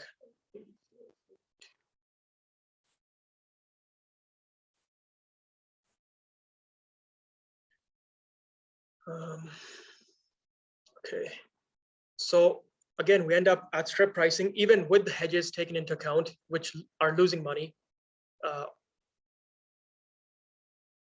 Yeah, at strip, they're losing money, and then Q4 is losing money. You still get about a more than a 4x on the strip price. Alfonso, go ahead, you raise your hand. Yeah, my question had to do with the strip pricing. Mm-hmm. Is the strip pricing still in the 70s, or is it looking at the futures price where we have up until probably H2 2022 in the hundreds? Yeah, so the strip pricing that I'm referencing here, sorry, I should change this too, is the 12-month forward strip. So from April of 2022 to March of 2023 would be the 12-month strip pricing. And again, if you go to RBC Richardson Bar, if you want to look at a 2-year perspective, you can use this strip pricing. If you want to look at a 3-year perspective, you can look at this strip pricing. But I mean, in most cases, you can only really look a year ahead because a lot changes a year down the road. So that's why I like to use the 12-month strip. Right. So my question is, I mean, there's a lot of uncertainty in the markets. Mm-hmm. And what may be strip pricing today, next quarter may not be strip pricing. Do we want to make an assumption, you know, looking at probably the 10-year average for the oil price and put that in, and that gives you some kind of factor of safety in this case? Yeah, you betcha. And you know, that's the best part I think about the spreadsheet is you can put in whatever number you want here. If you want to use $70 as a strip, you know, you use $70. It's very flexible to however you want to do it. My investments are like within the 3, like the way I look at my investments is it's 4 numbers. I look at the 3-month potential, 6-month potential, 12-month potential, and then 24-month potential. And then I rank companies based on what the spreadsheet tells me on that. So I have to look at what's currently happening for the next, you know, 3, 6, 12, and 24 months. I can't use historical numbers and whatnot. But again, if you want to have that margin of safety, you feel free to put, you know, whatever number you want in here. And, you know, if you want to have more margin of safety, you want to use diluted shares count, you use that. If you think the production is not going to sustain at this, you know, you put lower production numbers in here. It's all very flexible to what you think is going to happen. I just want to make that point. Like what I'm telling you today is how I do it, because my investment time frame is like a very actively managed portfolio. I spend 50, 60, 70 hours a week on doing, you know, work around my portfolio, watching the markets, the macro outlook, etc. So I can keep an eye out on things, I think, a lot more than people have luxury to do. So I like to use the actual strip price. But to your point, you know, feel free to use a different price if you wish. Thanks a lot, Siobhan. Thanks a Yeah, lot. yeah, you betcha. So yeah, at strip pricing, we have roughly a more than a 4x potential still here. Production growth for Q4. So I'm gonna go here, and Gran Tierra is very nice. They tell you what their production was in Q4 was 29,493, which when you compare it to their Q3 production was up roughly 500 barrels a day. So I'm going to put that in there. The growth netback, I'm doing the exact same thing here that we've done. I lost my spreadsheet here. So the netback was $43. Hang on. Yeah, I believe that's the right number still to use. So $43 a barrel. We previously calculated that Brent went up $5.50 Q4 to Q3. The company got 70% of that is what they realized. I'm just assuming. And again, very flexible. If you know something about the royalty structure, that the netback changes, you know, X percentage, feel free to use that. So just want to make that point again. So 43.21 plus 4, which is 70% of the 5.5 that the Brent went up, you get 47.21. And you know, that in Canadian dollars, roughly $60 net back. So we add that. We get our Q4 projections, which when Gran Tierra releases their Q4 results, I think you should compare to this, whatever you come up with, and see if you've made some sort of mistakes or errors where things have kind of gone different. Cenovus was one that I absolutely bombed because I failed to take a couple of things into account. They had a random refinery outage that they never told us about. They built inventory, etc. But again, those things are important to keep in mind going forward, because you can make little notes at, you know, these are the things to watch out for going forward. Now, I ended up on the wrong spreadsheet here, but other sources of free cash flow in Q4. So Gran Tierra does have a source, which is very conveniently, Gran Tierra used to own roughly 17% of Petrotel. So what an amazing coincidence, which they sold for 21 cents a share. So yeah, whoever made this decision is not a happy camper for sure, because it's probably more than doubled since then. Almost 3x, you could say, in a way. But anyway, so they got $30 million cash for these shares, which is about 37 or 38 Canadian. So I'm going to put that in there. And you get some metrics there for 2021 E market cap and enterprise value. And production growth in 2022, again, the exact same thing. You know, their Q4 production was 29.5, whereas their 2022 production, they are guiding towards, they're guiding towards 31.5, so the midpoint of their guidance, which is 2,000 above. So I'm going to put that in there. The growth netback, again, 70% of the $20 change in Brent from 80 to 100. You know, you can put 75 probably is where it ends up being. The capital program is $230 million US, which is 293 Canadian. Hedging impact, and you get 28% free cash flow at strip, which is looking really good. Now that oil's at $90, $100 oil, it's looking very, very competitive. Whereas at $80 oil, it looked, you know, not very competitive at all. So again, high risk, high reward. You have the downside on it, but the upside is tremendous there. Where we're looking. So I know, Al, you had raised your hand as well. Did you want to add anything here? Yeah, a couple points. So on GTE, Gran Tierra, It's for those in the US, it's listed on the NYSE American, which is a 3-letter ticker, just like in Canada, GTE.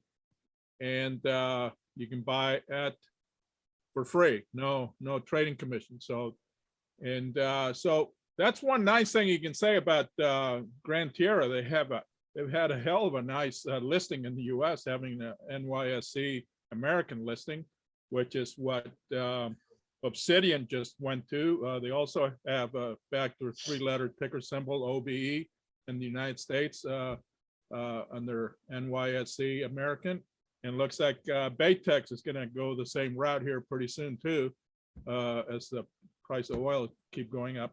But anyhow, what the other thing I wanted to point out was that you were just saying that in 2021, Gran Tierra sold to Petrotel, and that was probably because the banks probably put a gun to their head and say, "Hey, you got to bring down your debt, raise cash, or do something." And but so the CEO of Gran Tierra sits on the board of directors of Petrotel. So that's another nice little coincidence. I don't know if people notice that, but that's another kind of nice little marriage. So who knows, these two outfits, Petrotel and Gran Tierra, might get remarried again in the future, or do a merger or whatever. But one of the nice things that you didn't say about Petrotel, as far as sending their stuff down the river over to Brazil, is that they use these barges, which they can actually also use for storage. So they don't have to send their oil, if the price is low or whatever, they can put it in storage on these barges and just ship them out once a month or whatever, 240,000 barrels, in one shipment. And instead of using the pipeline to go west out to the Pacific, which I don't know if maybe that pipeline is even more expensive than going east across the Amazon over to Brazil. But anyhow, that's about it. Thanks. Yeah, you betcha. Thank you. And I guess to your point there, Petrotel, actually, all the assets used to be owned by Gran Tierra, and they spun off the Peruvian assets to create Right. So right, it's exactly. I think the coincidences kind of make sense if you go with that. But thank you for your thoughts, Al. Again, All right. well Thanks. appreciated. So the other point I want to mention is that if you're going into 2023 projections, you're going to do all the work to go all the way into here. 2023 other FCF sources, you can put in some numbers here of the debt repayment. So this is something that's very important for a company like MEG, where if you look at their free cash flow in 2022 and you assume they're going to pay off X amount of dollars of debt, they actually save a lot of money in interest costs going forward. So, I've left this box in here because there are certain things that can happen where companies that pay off a lot of debt from their cash flow in 2022 end up saving enough money that it really ends up making a difference for 2023 projections. Okay, there's a question here on you want the link to the spreadsheet. So go to whitetundra.ca, the website, scroll to the bottom under files, valuation seminar, excuse me, Excel file here, and you can follow along there. Cool. Okay, so I want to make a couple points on Gran Tierra here, which I will do so. Look at their debt profile. Their reserve-based lending facility, which they paid off a bunch using the proceeds from the PetroTal shares, is very, very good situation. The rest of their debt is not due till 2025 and 2027. So, when people tell you, oh yeah, Gran Tierra, it's a penny stock, it's a bankruptcy risk, don't listen to these kinds of people because they don't do the work. They have not understood the companies. There's a lot of people who shun oil and gas investments without understanding them, and they will, spew all this nonsense when they have no idea what they're talking about. So this company has more than 3 years till its next bond repayment deadline. So, it's in a very, very safe position. It's not just going to go bankrupt tomorrow. Their RBL reserve-based lending facility, has a lot of room on it. So, you know, if you can take the time to investigate these sorts of things and make an interpretation on it, you will find amazing deals, and you will make, I don't want to say this for sure, but the way I run my investments is I found some of these kinds of oil investments are just so hated that the deals I've been able to get throughout 2020 and 2021, and I still see today, are just amazing. And you know, they will pan out very well for holders compared to holding some of the other investments. Again, I'm not an investment advisor. I'm only sharing what I think. Please do your own due diligence and invest accordingly. But just sharing that this does not look like a bankruptcy risk candidate to me, especially at $115 oil. This is another thing I want to mention is Gran Tierra's capital expenditures are mostly front loaded. So they're in the first 6 months of the year, which is great because they will be able to take advantage of the higher spot pricing, as in the pricing of Brent today.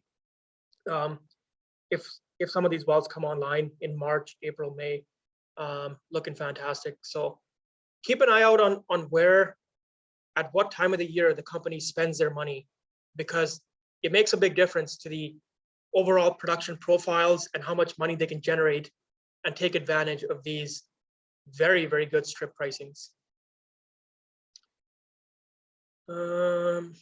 Okay, so there's a comment here that Petrotel announced they're going to be paying off all their debt by Q3. I believe that debt is like at 12 or 15%. So, you know, you go back to the Petrotel sheet, you added $15 million of interest savings, you know, etc. Yeah, so again, I just want to highlight the flexibility of the spreadsheet. You put in whatever you want. If you think Petrotel is going to sell something and they can make an extra $20 million, you know, you put that in there, et cetera, et cetera. It's very flexible that way. Cool. Any other comments on Gran Tierra? Any questions, or else we'll move to Bonterra. Shabam, I'm finding it difficult to find the links to the spreadsheet. Yeah, okay, so whitetundra.ca is the website, and it's the homepage. Scroll to the bottom, all the way to the bottom, files and latest seminars, and it's the first one here on the left. The link is also posted in the chat as well, the exact link. So you can just click that and it'll download the file for you. Oh, thanks a lot, Shabam. Yeah, you betcha. Okay, right on. Okay, so we'll continue onwards. With Bonterra, another name that has been brought up me a lot recently because it's run up a lot, and another name that's a higher risk, higher reward, where it wasn't that attractive to me at 70 oil, 80 oil, but at today's pricing has become very interesting. Okay, so Bonterra.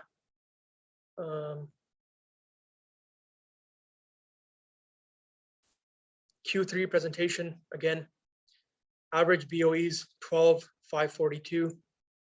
So put that in there. The liquids percentage here we have is going to be different here because this is a oil and gas company. So let me just find what I'm looking for. So 63% is what we're at, and the way you calculate that is you take all the oils, so crude oil and NGLs, which are liquids, you add those two up and you divide it by the total BOEs. So 6948 plus 928, divide by 12,542, you will end up at 63%.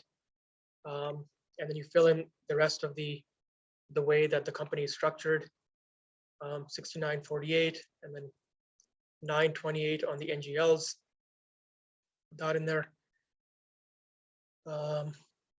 Shares outstanding. So shares outstanding. to September 30th, 2021 is about 34 million. So not in there. Get the Bonterra stock, 1048. Again, it's a common theme. All these companies that are higher risk, higher reward, and can really up the torque at these sorts of pricing are running up like crazy because people have done the work before me, using similar kind of metrics. A lot of, like I said, investment managers use 8 times free cash flow and 4 times adjusted funds flow, and they're kind of seeing these opportunities develop. So 1048 and current debt. So we will look for net debt, which is right here. So, Bonterra is nice. It gives you the actual net debt, which is 308 million in Canadian dollars this time, because it's a Canadian company that's reporting in Canadian metrics. Debt to EV ratio, exactly the same as before. Nothing's changed. Adjusted funds flow. So funds flow, $29 million. Put that in there. Last quarter's free cash flow. So where is that?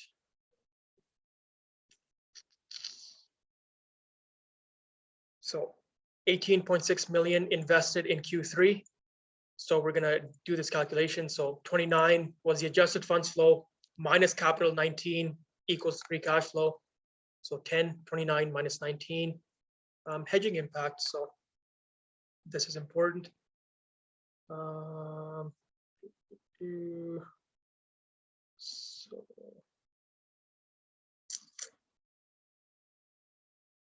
sometimes hard to find, but hedging.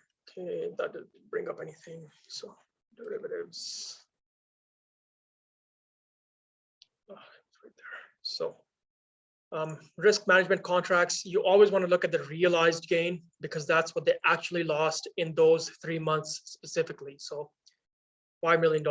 And again, for anyone joining late, you might have to go back and look at the recording of the previous ones because I explain how I'm doing this and why I'm doing this more. But because we're on the third one here with Bonterra, I'm just going through the metrics in quick succession.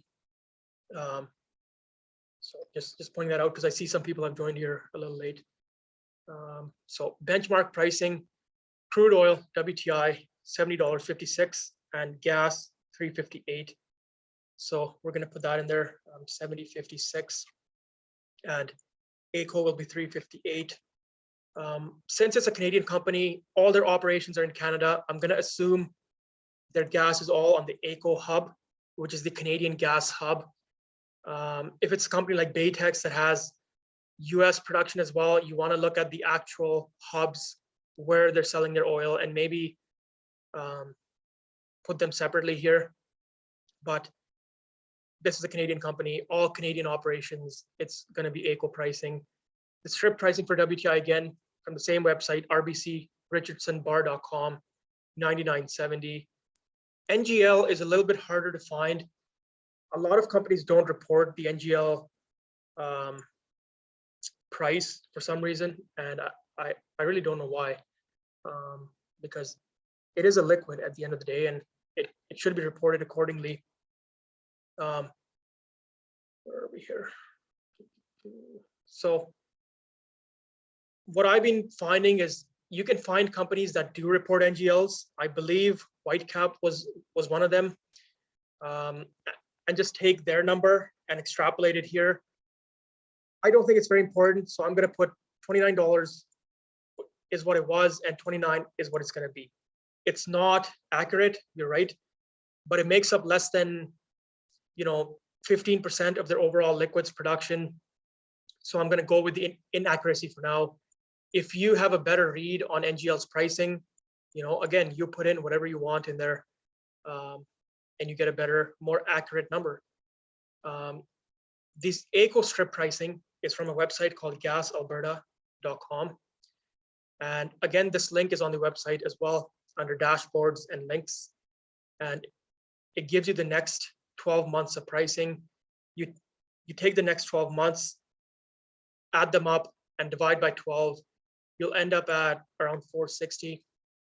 So I'm going to put that in there, and that's that. You get the rest of the spreadsheet is filled in for you, the exact same metrics, and you can see that if I was to buy something today at strip pricing, it's about 25% yield.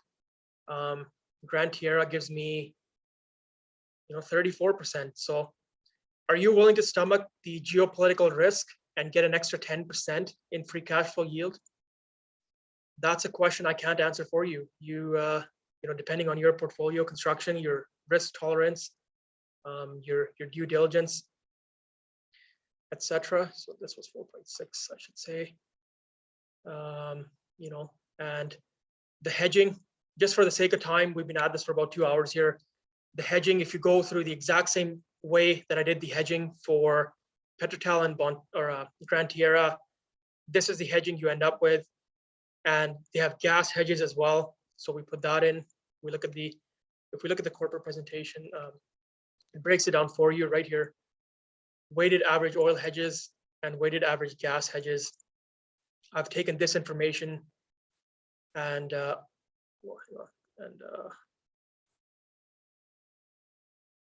put it in here, and we get our hedging losses, etc. The post hedging kind of sensitivities. So it's about a double from here at strip pricing. They don't add any production in Q4, so this doesn't do anything. You get Q4 projections. They're projecting 1,000 barrels of increased production in 2022, and the way I calculated that was that their Q3 production is 12,550, and their 2022 outlook is between 13,500 is the midpoint, so they add roughly 1,000 barrels there. The net back, the exact same calculation again.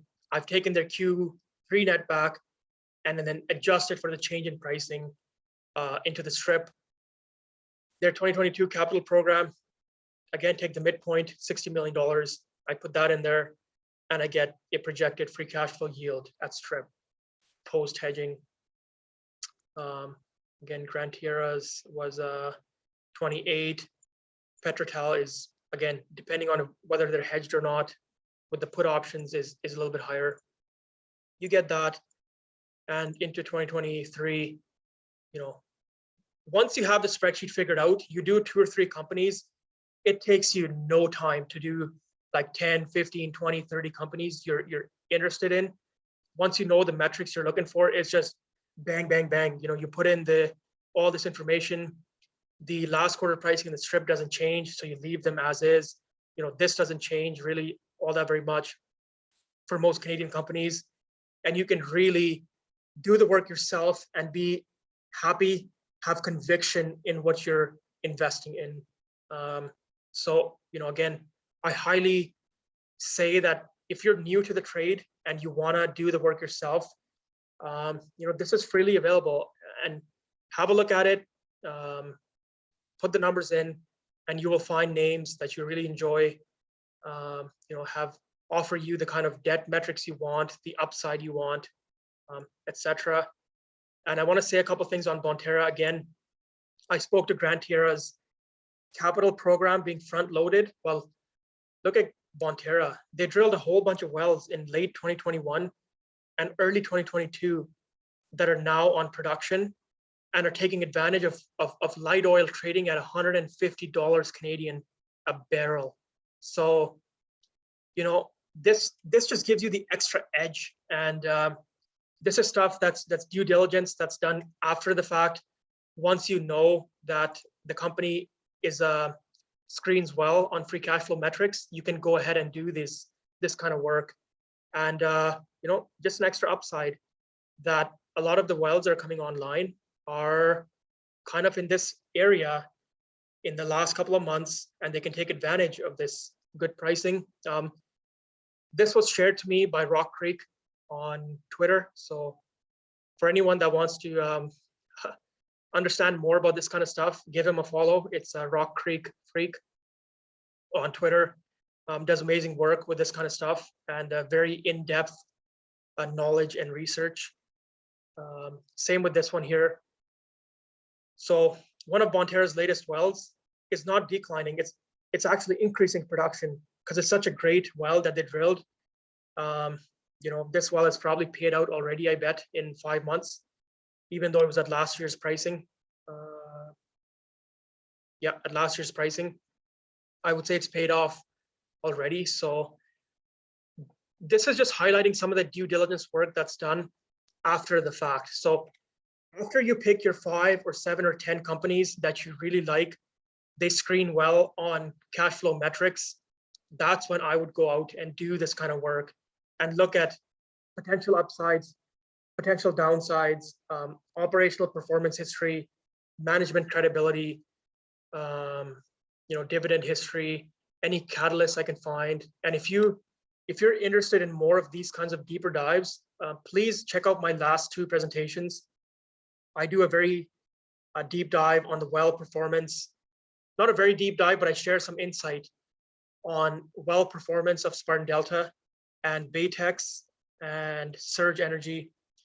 And I can't remember the other one here now, but I believe it was, Pinecliff Energy. So, if those are names you're invested in, please have a look at the previous sessions. I share well results and asset quality information on there. And the last thing with Bonterra is that their royalty rates are very low. It's in the 20% range compared to some companies which are going to be paying a lot of royalties, like Cenovus, I believe, is at 40% now on their SAGD assets. So just keep that in mind. Some companies can benefit from having a very low royalty percentage.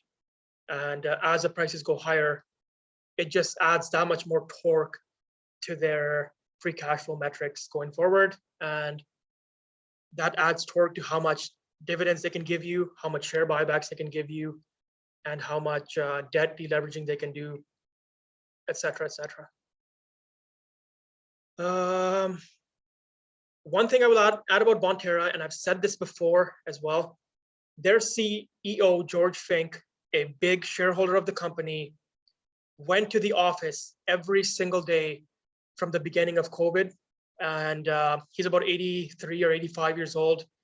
He doesn't need the money. He doesn't care about his reputation. He's one of the most highly respected people in Calgary. So, when I see things like that, it speaks to management's credibility, in my opinion. And I'm not saying COVID was a fake or anything like that. I'm just saying people, when I hear things like that, it gives me a lot of confidence that people are not just in it for the money.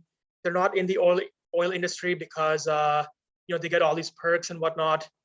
The man actually cares about his company and is willing to put the work in. And again, that's some of the due diligence stuff that comes after the fact. Once I've identified that the company is screens well on free cash flow metrics. Cool. Okay, so that's that on the presentation. Usually I do like a Q&A session at this point, almost like a Twitter space, but on Zoom. So the first question that was mentioned to me by Sohaib earlier was upstream, midstream, and downstream. So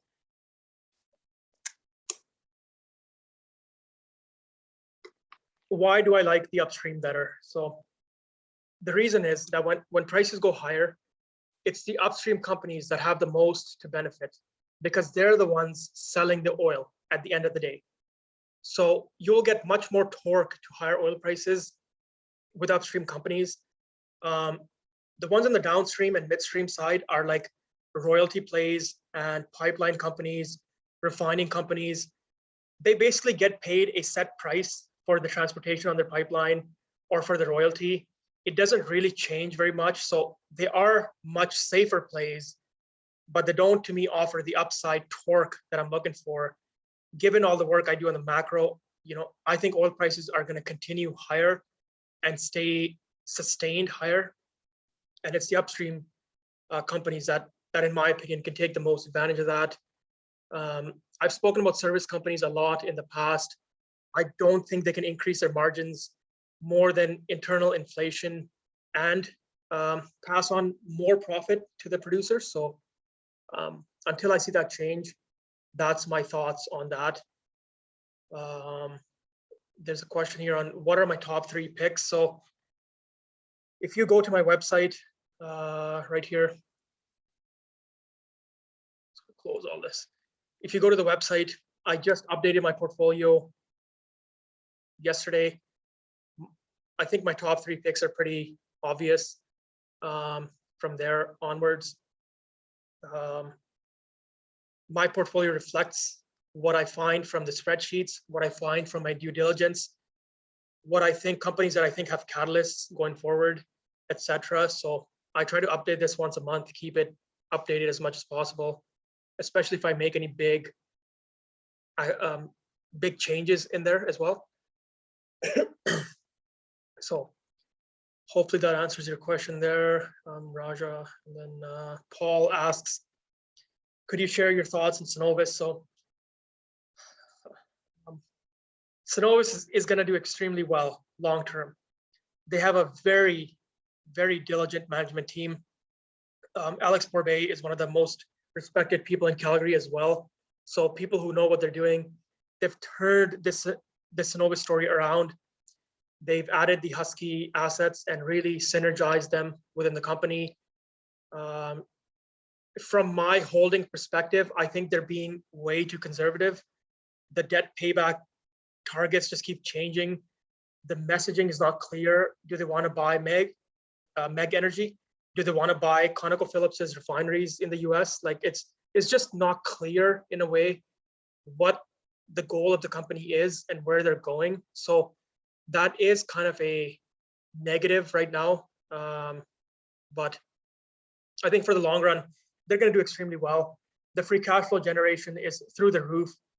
Christina Lake and Foster Creek assets are the best / second best assets in the oil sands SAGD space. So, I mean, they have the assets, they have the management, they have the free cash flow. I still have my equity position here, as you can see, 7%. And then my options in my personal portfolio. So no problems there. I'm just trying to get a hold of management to understand some of the intricacies a little bit better. Hence my heated rant on Twitter Spaces about a week ago or so. But long term, this is still a great company. They have lots of upside. They have assets they can dispose of to pay more debt. So looking fantastic. There's a question here. What companies do you think really get it when it comes to shareholder return of capital? So Whitecap, I think, would be one of the biggest ones.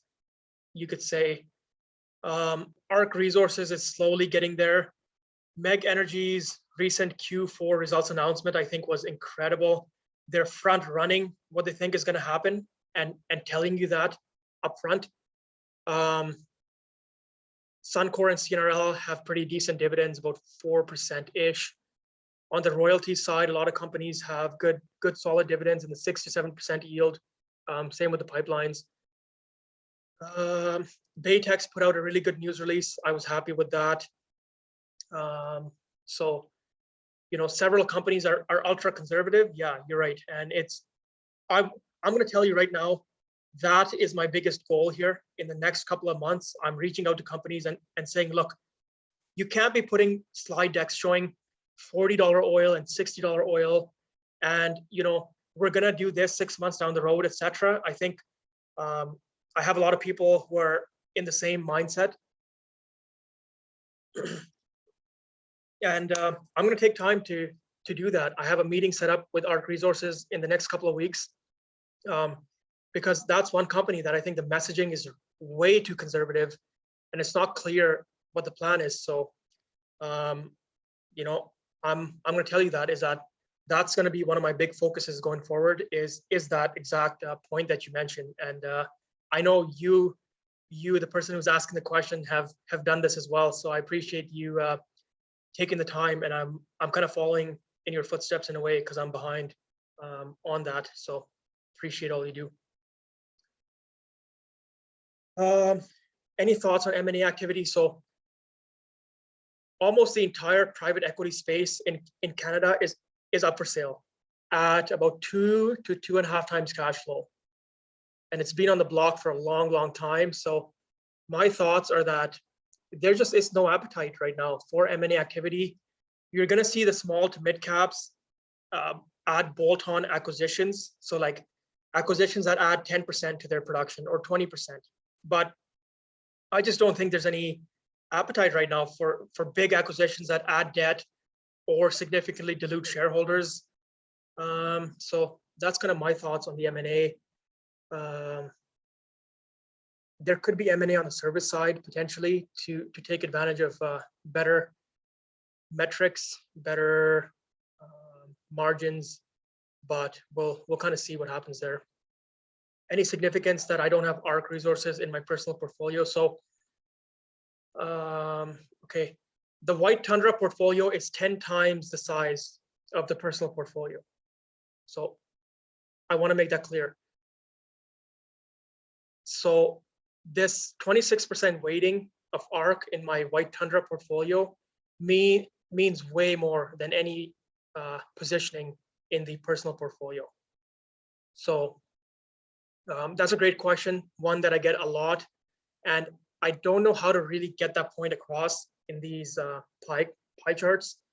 Maybe I should make some sort of better understanding of that in here, but that's just the significance there. My personal portfolio, some of that is a TFSA and some of that is US cash. So I like playing more risky options and these kind of plays. Whereas the white Tundra portfolio is more, I put a lot of time thinking about the white Tundra portfolio and positioning it properly because a lot of it is also on margin. So I can't just have all these options and non-margin securities and risky plays in here either. And I think the portfolio kind of reflects that sort of thinking. Nice, lots of questions today. What are your catalysts for Razor? So I don't want to talk about Razor because it's an illiquid small cap, and I've had this situation in the past where people are blindly following me into names.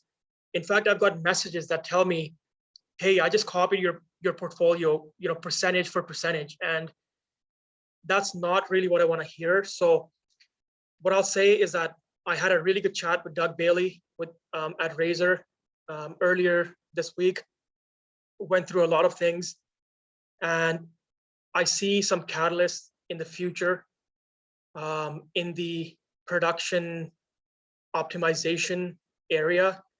Don't take my word for granted.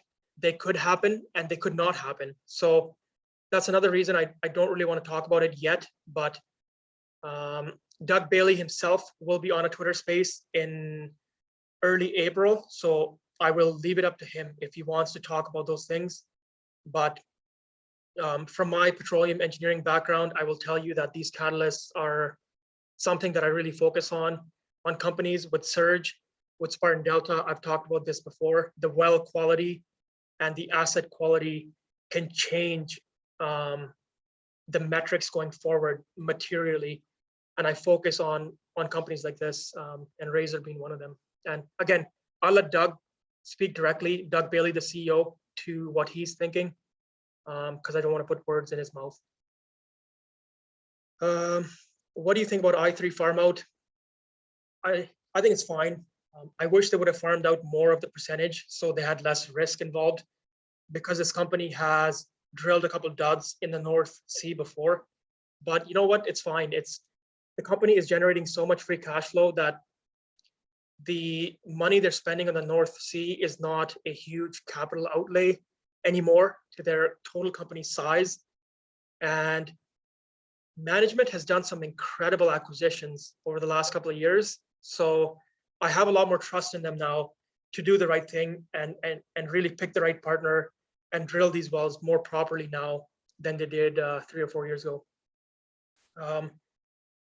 Can I ask when you added Razor? Yeah, so I was able to find a big share block of Razor at $1.05, so 1.05. I bought that last Wednesday morning, so Last Wednesday being like 2 Wednesdays ago. So February 23rd in the morning at 105, $1.05. Do you have any sort of short-term plan in case geopolitical activity starts cranking up? I don't have a plan per se, but if the equities don't reflect that price, I'm not going to sell. However, if we have this huge ramp up in the equities themselves, I think I will look at potentially trimming and selling positions. And you know what? If the price goes way higher and the equities do reflect that, like they go double or 3x in like the next couple of months, I have no problem selling my entire portfolio. So I just want to make that clear. Always have an exit plan. You don't just want to hold equities because you think they're going to keep going higher. You want to have a price or a cash flow multiple or a free cash flow yield that once the equities get there, you want to get out. You know, don't be like these Tesla people and these Shopify people who have no idea what the valuation is, what metric they're using, and now they're gonna ride the wave down as they have already. So I'll leave that out there. How do you size your positions?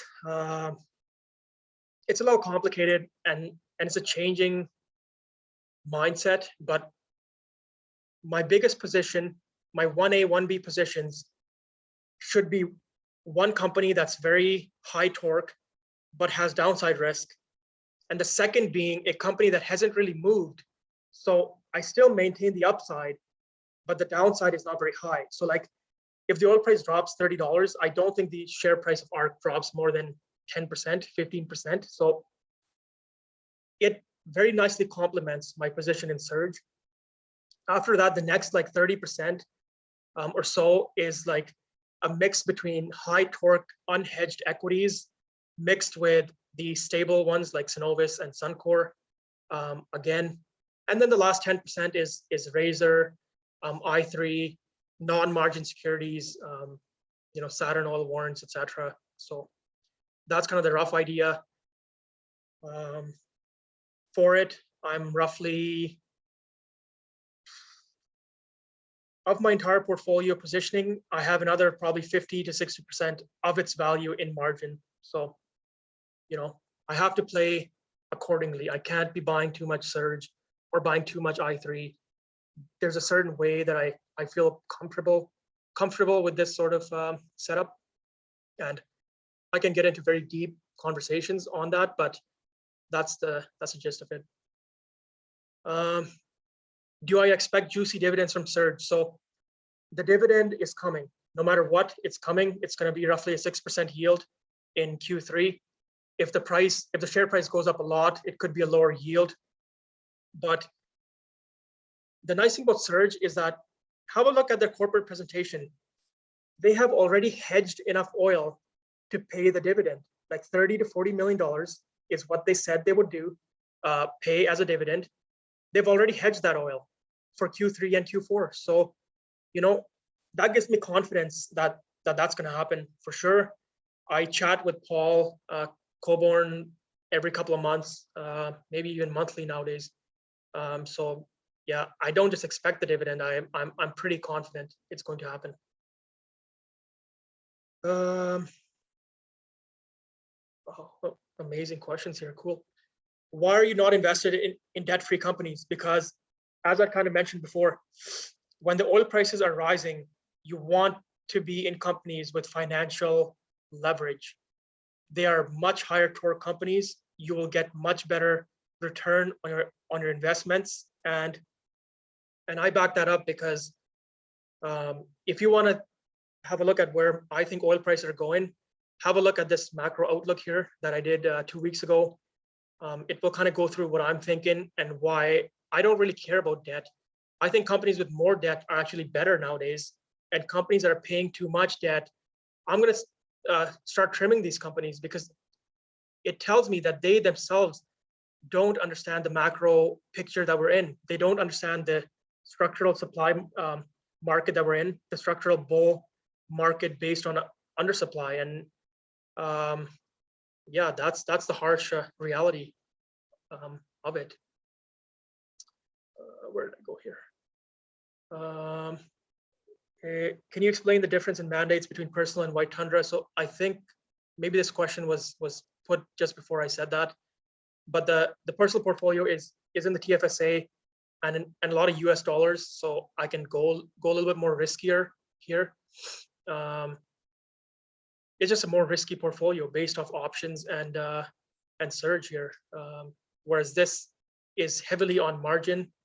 So I need to be careful how I position myself, so as not to go bankrupt. Like I read this thing the other day that there's a lot of people who were very convinced in their trade, and they put their money where their mouth is, and they're basically bankrupt because they played too much on margin and they played way too risky. So my thinking is that if I'm going to play on margin, if I'm going to use margin, I need to construct my portfolio where I can take drawdowns, and I have companies in there that don't fall off a cliff if WTI falls $10. So that's how it's constructed.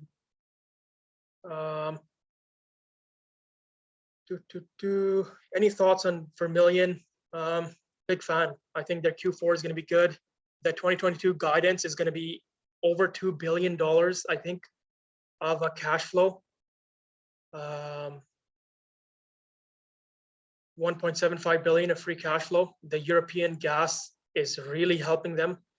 The inventory issue, I don't think is a big problem right now. You know, a year or two down the road, yeah, maybe. But I'm very happy, and maybe it's a good time to say this. I have an options seminar tomorrow at 10 a.m. Mountain Time. I will be going through all these options that I own and all the options I have owned in the past, how they've done, why I bought them, at what share price I bought them, and where I see them going. So my Vermilion options, both of them, the 15 and 10 December calls right here, I bought them looking for a 10x potential. So if you're asking me if there's a lot of room for these for Vermilion to run higher, yes, and I'll discuss more tomorrow. Headwater, I'm not a fan. It trades at like $120,000 or $30,000 a flowing barrel, very expensive. Their well results outside their core acreage have not panned out so far. Until I see that change, I'm not interested in this name at all. And you know, to be honest, I will push back and say, if anyone can make a concrete case as to why Headwater is undervalued versus its peers or the other opportunities we have in the sector, call me or send me an email. I'm very interested to hear your thoughts. You know, with data, of course, like proper metrics on it as to why, from a cash flow perspective, from a flowing barrel perspective, you know, etc. Whatever. Any US companies I like? No, none of them. They have lied straight to my face throughout 2014 to 2020, and they still throw out nonsense in their corporate presentations that is flat out wrong. And I can show you data that proves it's wrong. So I'm not a fan of shale, as you know, as people know from my macro outlook sessions. Yeah, I don't trust the management at all. They will straight up lie to you, and they still are to this day.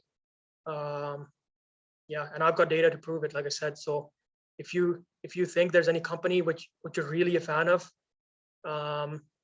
yeah, shoot me a link or shoot me an email, and I'll provide you some data that maybe shows why their well results are not as good as they say, why their decline rates are more higher than they're saying, why their asset quality and inventory is much more poor than what they tell you. I could go on and on. The oil price is elevated due to the war. Yeah, maybe there's a bit baked into that, but you know what? The structural supply issue is the reason oil prices were at $95 a barrel in February already. And, you know, even if the war goes away, the reality is that Russian production is going to be down, and a lot of people are going to self-sanction against Russian production for a while. They're not just going to put all these sanctions on and suddenly, oh yeah, like we'll just go back on our word all of a sudden. So the structural supply issue is getting worse and worse, which means oil prices will go higher and higher. Inventories will get lower and lower. And I don't see how oil prices will reverse all of a sudden. Like there's no undo button on the world. The world has changed for the foreseeable future. Whether you agree with that or not, this is going to have big ramifications on the Russian oil production and the Russian oil exports. It's not just going to fix itself, even if the war has a ceasefire or a peace treaty.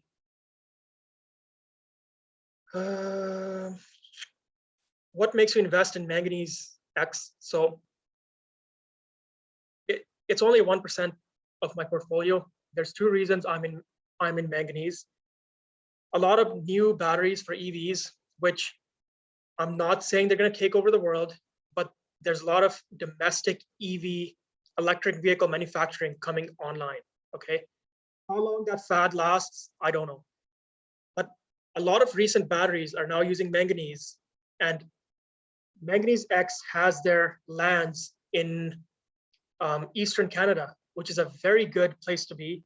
They have a direct line to Michigan, where a lot of the factories are going up. So local domestic production of battery metals is going to be an up and coming industry. If you're looking for plays after the oil trade, that is an industry that very much interests me, because a lot of production of EV metals right now comes from China, Europe, Africa, and Australia and Russia. So any domestic production within Canada and the US is could trade at a very, very high premium. So that's why I have that in there. And the second reason is that the board, the director or the chairman of the board of directors is the brother of the individual who invented the lithium ion battery and has very close ties with Elon Musk at Tesla. So, we know how companies can move if Elon Musk tweets that they've made a deal to source manganese from certain companies. And yeah, it's worth the risk. Like the upside, when the upside on a stock is 50x or 100x, why not? Why not? No recommendation, obviously. If Iran deal goes through, do you see oil falling? Yeah, it might fall $5, $10 a barrel. I don't think the equities react. And I think in a month or two, we will see higher highs in oil, because the Iran deal is one of the big things that people keep throwing at, once this deal goes through, oil price is going to crash to $60. Well, once they realize that only about 750,000 barrels of oil can come online, and that too within 3 to 6 months, maybe 12 months, I think we see higher and higher oil prices. So if it dips and I see any stock fall significantly, I will be buying.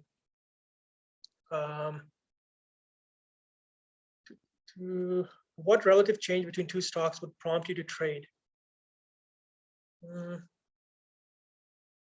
I don't know for sure what you're getting at, but if I see the free cash flow yields on one stock change significantly because of share price appreciation, I will trade them.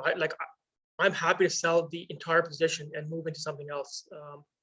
So that's mostly what I'm looking at is free cash flow yields, a little bit of net asset value, but mostly free cash flow yields. So debt-free companies, Trican and Essential. Okay, so I know people in Grand Prairie who I speak to regularly who will tell me as soon as there's a step change in oil field services pricing. How much does a steam truck cost? How much does a vac truck cost? How much are they paying for service rigs, etc.? And right now, the rates have not increased more than inflation, internal inflation, I should say, to these companies directly. So once that changes, I will have a really good idea of when that's going to change And I'm telling you, it's not right now. And at this point, the producers, the E&Ps have so much juice left to squeeze in their equity valuations that I just don't want to go into services by any means. Okay, theoretical. Wow, lots of questions today. Amazing. We got the brains working. Rumors are that Kiwatinock, Strathcona, and Westbrick are all going to go public. If I get a chance to buy Strathcona, I will. I really will. I've run numbers on that company. It's basically like a MEG 2.0. They have their own condensate production from the Montney, so it takes out the diluent cost skyrocketing risk in a way. It's all heavy oil projects, and it's all lower quality projects. So why is that good? Because when the oil price is 110, 120, $150, it's the lower quality projects that have the upside torque to oil pricing. So I would be very interested in purchasing shares of Strathcona for sure. Westbrick is just too small. Don't really care. Kiwatinock is any company in oil and gas that puts a solar panel and a windmill emoji on their corporate presentation. I don't think you're selling the message you think you are, and you're targeting the wrong audience in a way. Just my opinion. I have a lot of respect for Pat Carlson, I should say. The CEO of Kiwatinock has done exceptionally well. So very, very respected person. I'm not targeting him specifically. I think the company messaging is unclear, and the target shareholder is not very common. It's not a common kind of mandate. Is Surge too small for Eric? I think Eric already owns $4 or $5 million or 5 million shares of Surge. I believe he bought that 7 to 8 million share block in January, and he sold a few. So I think he's in there already, and it's never going to show up on his top 10 because he can't buy more than 10% of Surge, which is only about $50 million. So $60 million, let's say, which is a 4% portfolio positioning in his fund. So it's never going to show up in his top 10 because he just can't buy enough for it to be in his top 10 from a percentage weight perspective.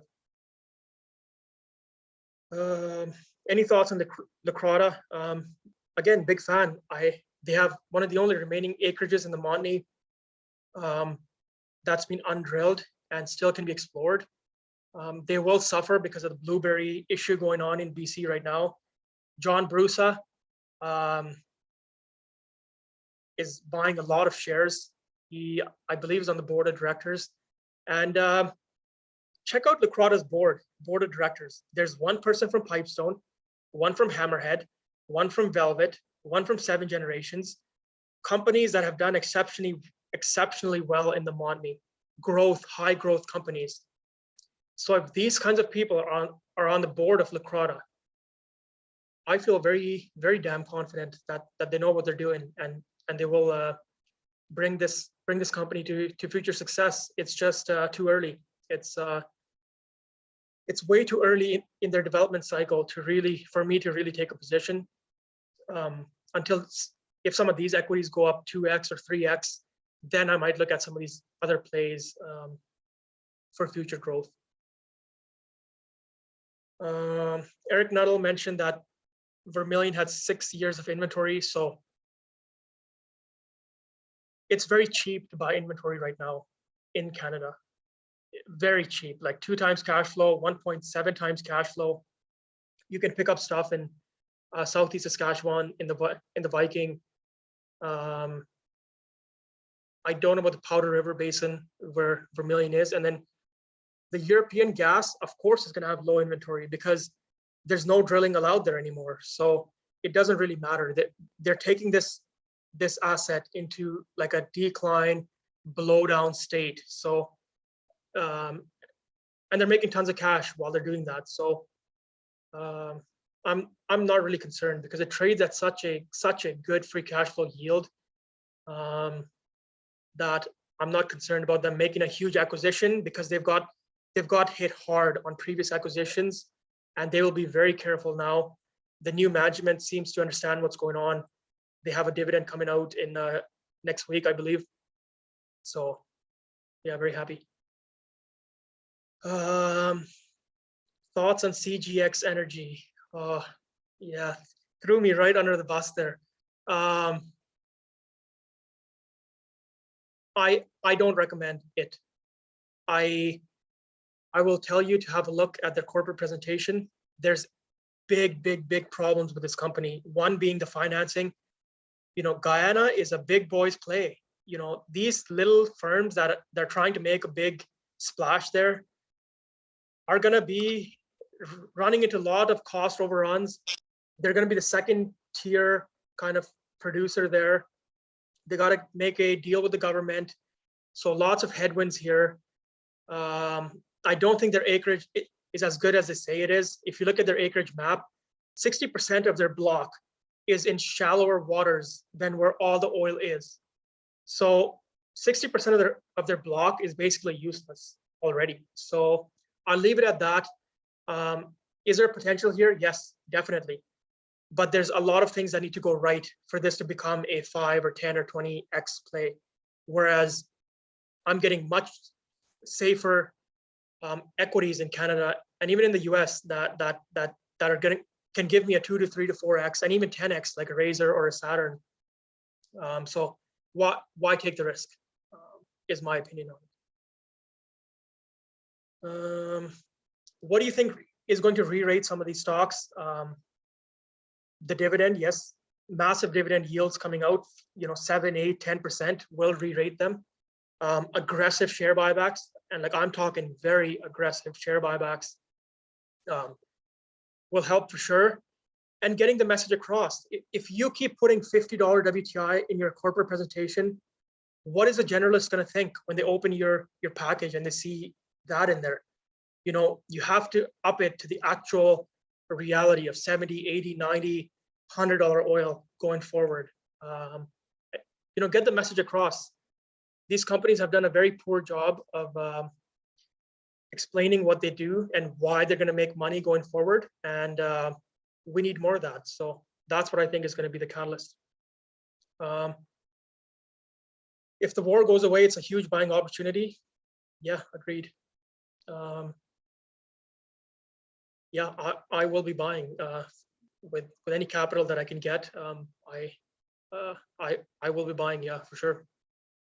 As long as the supply demand issue that we're in doesn't change, yeah, I see no end in sight to this the supply demand issue we have here. It's gone so far out of whack with all this Russian oil down that the entire world's spare capacity and growth for 2022 doesn't even meet current demand, let alone demand going up another 3-4 million barrels a day this year. Russian tankers are not welcome in Canada. Yep. Isn't Iran already selling in the black market? Yep. So they're selling about 1.5-ish million barrels of oil and condensate already. And again, if you want more of my thoughts on the macro stuff, please have a look at this macro seminar here. It's about 3 hours long, and I cover, I think, everything that I can cover on the macro side for now. The manganese company in the East was, Manganese X, so ticker MN.V.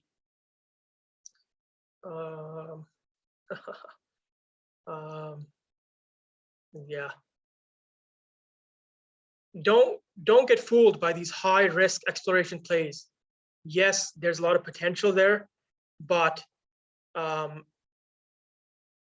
equities that are much safer,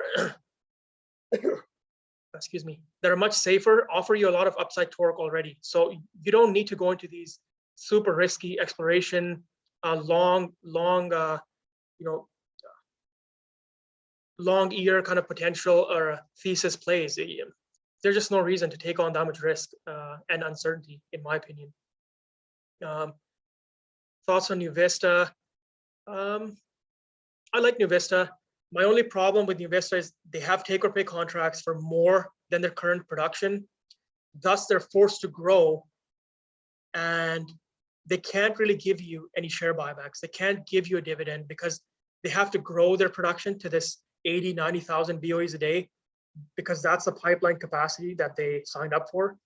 So I'm a little iffy on that. I don't like companies that are forced to grow in a way.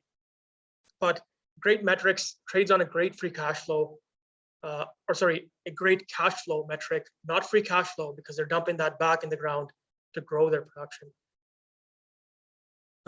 Scott says he's a retired investor living off mineral income. Yeah, thank you for joining, and appreciate you tuning in.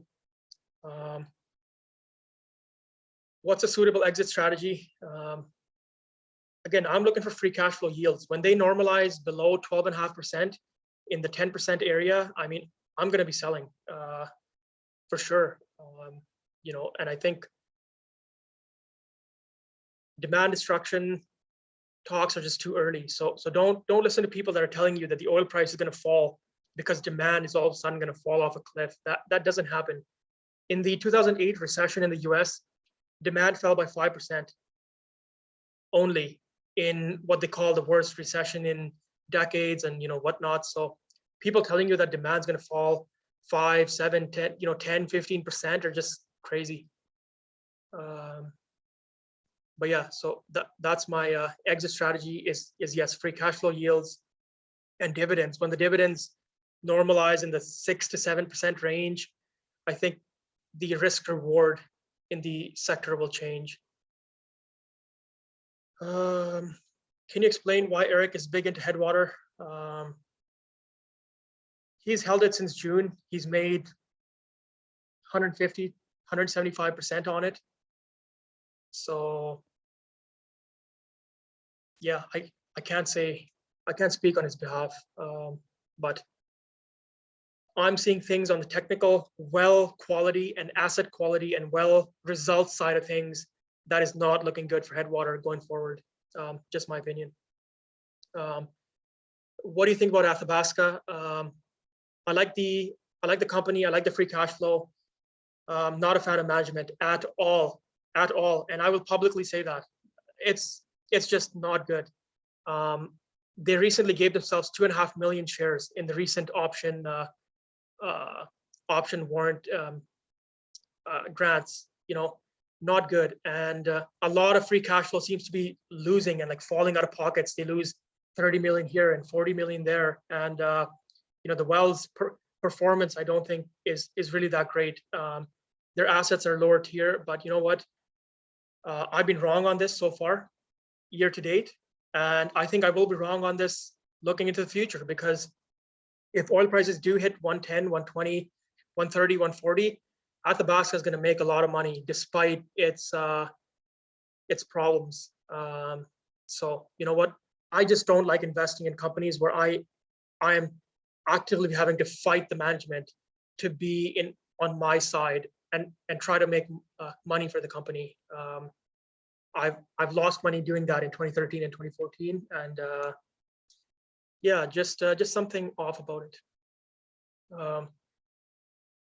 Is your November 27th presentation on YouTube, or where can I find it? Yeah, so it's on YouTube as well. And also, if you go to my website and you go to events, archived seminars, all the YouTube videos are uploaded there as well. Lots of questions, nice. Okay. Were you surprised by the rig count going down last week? Not really, no. I track rig counts daily, and there's a lot of headwinds to the American shale industry. And I've been harping on this for about 3 months now. People have been saying this before me, but you know what? Anyone looking for 1 million barrels a day of growth out of the US, yeah, I would be surprised if they even get 500,000 out of shale. So keep in mind, the Gulf of Mexico is adding 300,000 barrels this year. So it's not shale that's going to be increasing production. It's the Gulf of Mexico. So take that out. I don't even think shale adds 250, straight up. I'll say that right now. They're in big big trouble here. The decline rates are looking very high. They don't have the manpower. They don't have the rigs. They don't have the steel. They don't have the asset quality. And the companies that do have the asset quality don't want to increase production. Companies like Exxon and Chevron that are saying they're going to increase production are increasing gas production, not oil production. The Permian is getting gassier. So the oil production is staying flat, but the gas production is going up. So keep in mind these little tricks, and again, why I don't invest in US shale. Why aren't companies thinking about Dutch auction for 25% of their shares? I'm assuming you're referencing to a substantial issuer buyback. I think it's not allowed in Canada, if I'm correct. But Ian, if you know more about that, please get back to me or comment on this chat. Thoughts on rig? I'm not a fan of these companies yet. Until they show me they can make money, they've been money losing ventures for a long time. So I'm happy to wait because yeah, I just see better opportunities in the upstream market right now. Do you ever use puts as a mechanism to hedge against downside? I don't. I've never bought puts. I've never hedged against my own portfolio. I've never bought crude oil puts. I've never shorted any stock in my life. And you know what? This question has been getting asked to me when oil was at 70, at 80, at 90, and now at 110. And you know what? It's just, to me, doesn't make sense.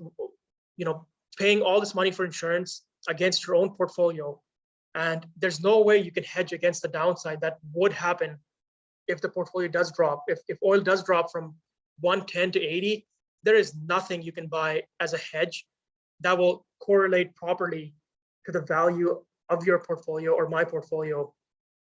So I'm just wasting money at that point. Like, why not just sell the shares, right? It just would be easier. What will be the exercise price for the Saturn warrant? So you need to buy 20 warrants, and they give you the option to buy one share at $3.20. That's with 20 warrants. You need 20 warrants to buy one share.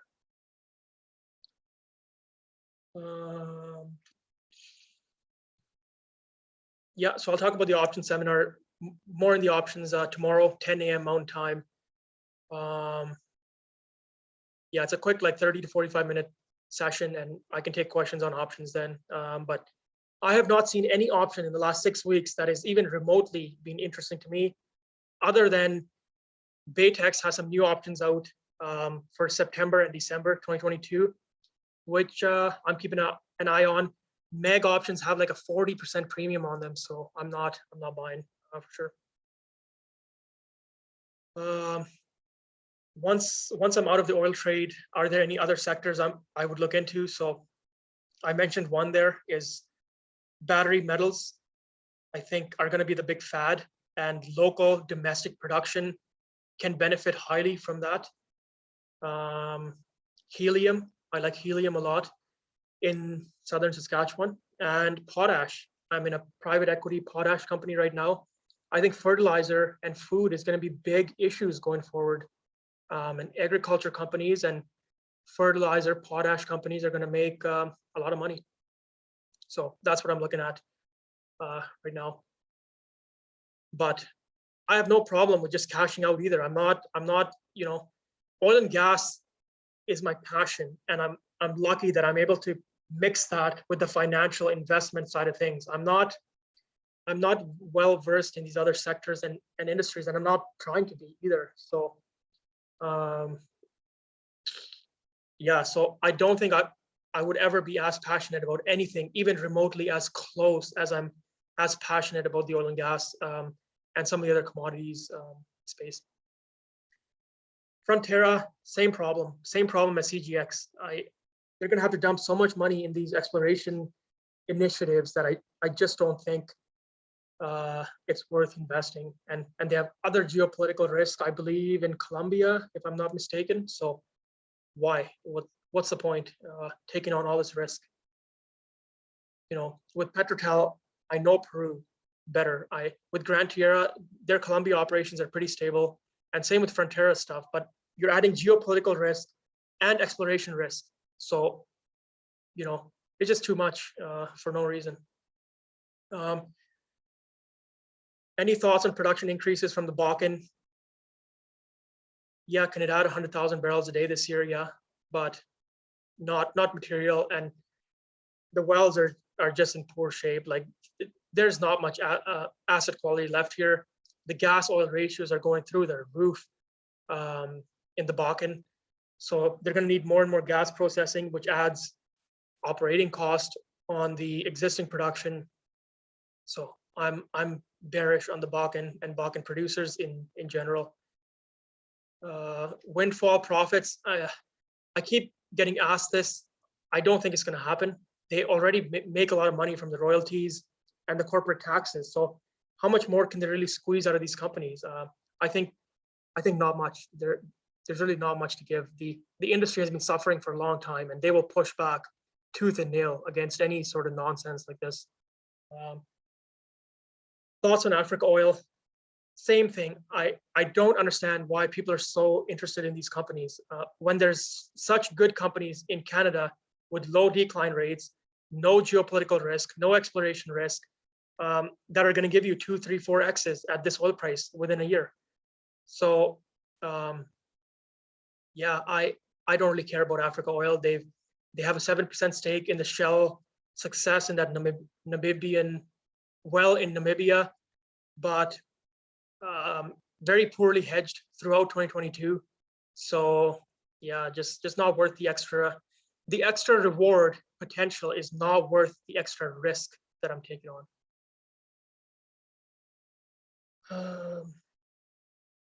Thoughts on Tamarack Valley? So good name, great acreage. I didn't realize they bought some stuff in the Peavine area, I believe, is what they reported, which is great assets. I think they overpaid for their acquisitions.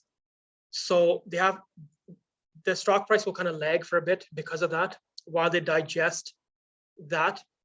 But overpaying for an acquisition at $80 oil makes you look like a genius at $110 oil. So a lot of their hedges also roll off at the end of Q1 that are big money losing hedges. So there's this inflection point in the forward 12-month cash flow as well. So yeah, not bad. I'm not a fan of special dividends, so maybe that's a negative there. I would not buy Tamarack because I just like Surge better, and they're very similar companies in a way. But I have become a little more bullish on Tamarack than I was 2 weeks ago or a month ago. What would you say is the torquiest investable small cap? This question is asking me for trouble. So I'm really going to avoid answering this, but I will tell you that the torquiest small caps that I think have very low bankruptcy risk and are actual properties that are already producing, so not exploration plays, are already in my portfolio. And my portfolio going forward will reflect any new opportunities I find, and my talks on Twitter Spaces and my posts on Twitter will sometimes reflect that as well. What is your downside case versus upside case for Razor? You know what? I'm gonna let Doug Bailey do the talking because what I'm concerned about here is that when other individuals have been talking about Razor in the past, it has jumped significantly. I started talking about Razor when I bought it a week ago, and it's up 100%. And I just don't want to get into any scenario where people are buying stocks strictly based on who's talking about them and this momentum trade. But I will say this, the downside is much lower than you think, and the upside is much higher than you think. Speaking from the production base and what I know about the Swan Hills asset and what I know about Aimco as a lender for the downside case, what I know about Aimco and Arena as the debt holders. If you have to choose one play for Monday, what would it be? Oh,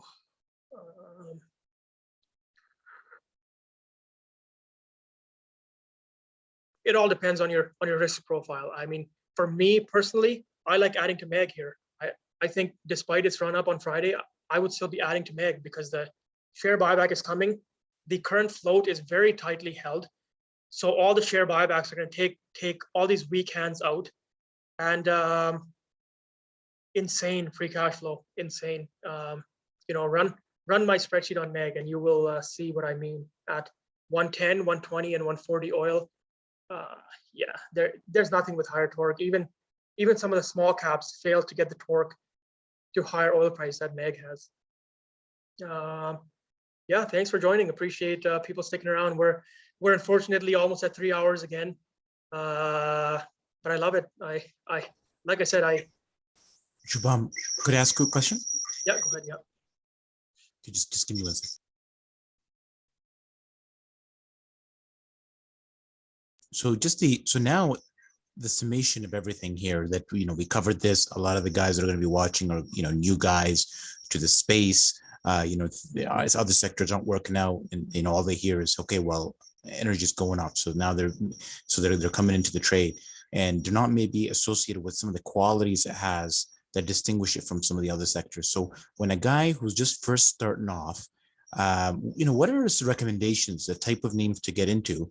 So when the price volatility really demonstrates, based on what we've seen in the past, if they get into something that's a smaller cap and it drops 10-15% in a day, they freak out, sell everything, and that's it. That's the end of their oil investment experience. So if we can talk about, for somebody that's starting, the best names to start off, and then slowly as they build a little understanding of how the pricing works and how the movement works, their confidence builds and they're able to go into something that is a little more risky, a little smaller. And so just because the only concern I have is, for some reason people just, sometimes they just want to go in for that, home run right off the bat, and they might not even understand the sector altogether.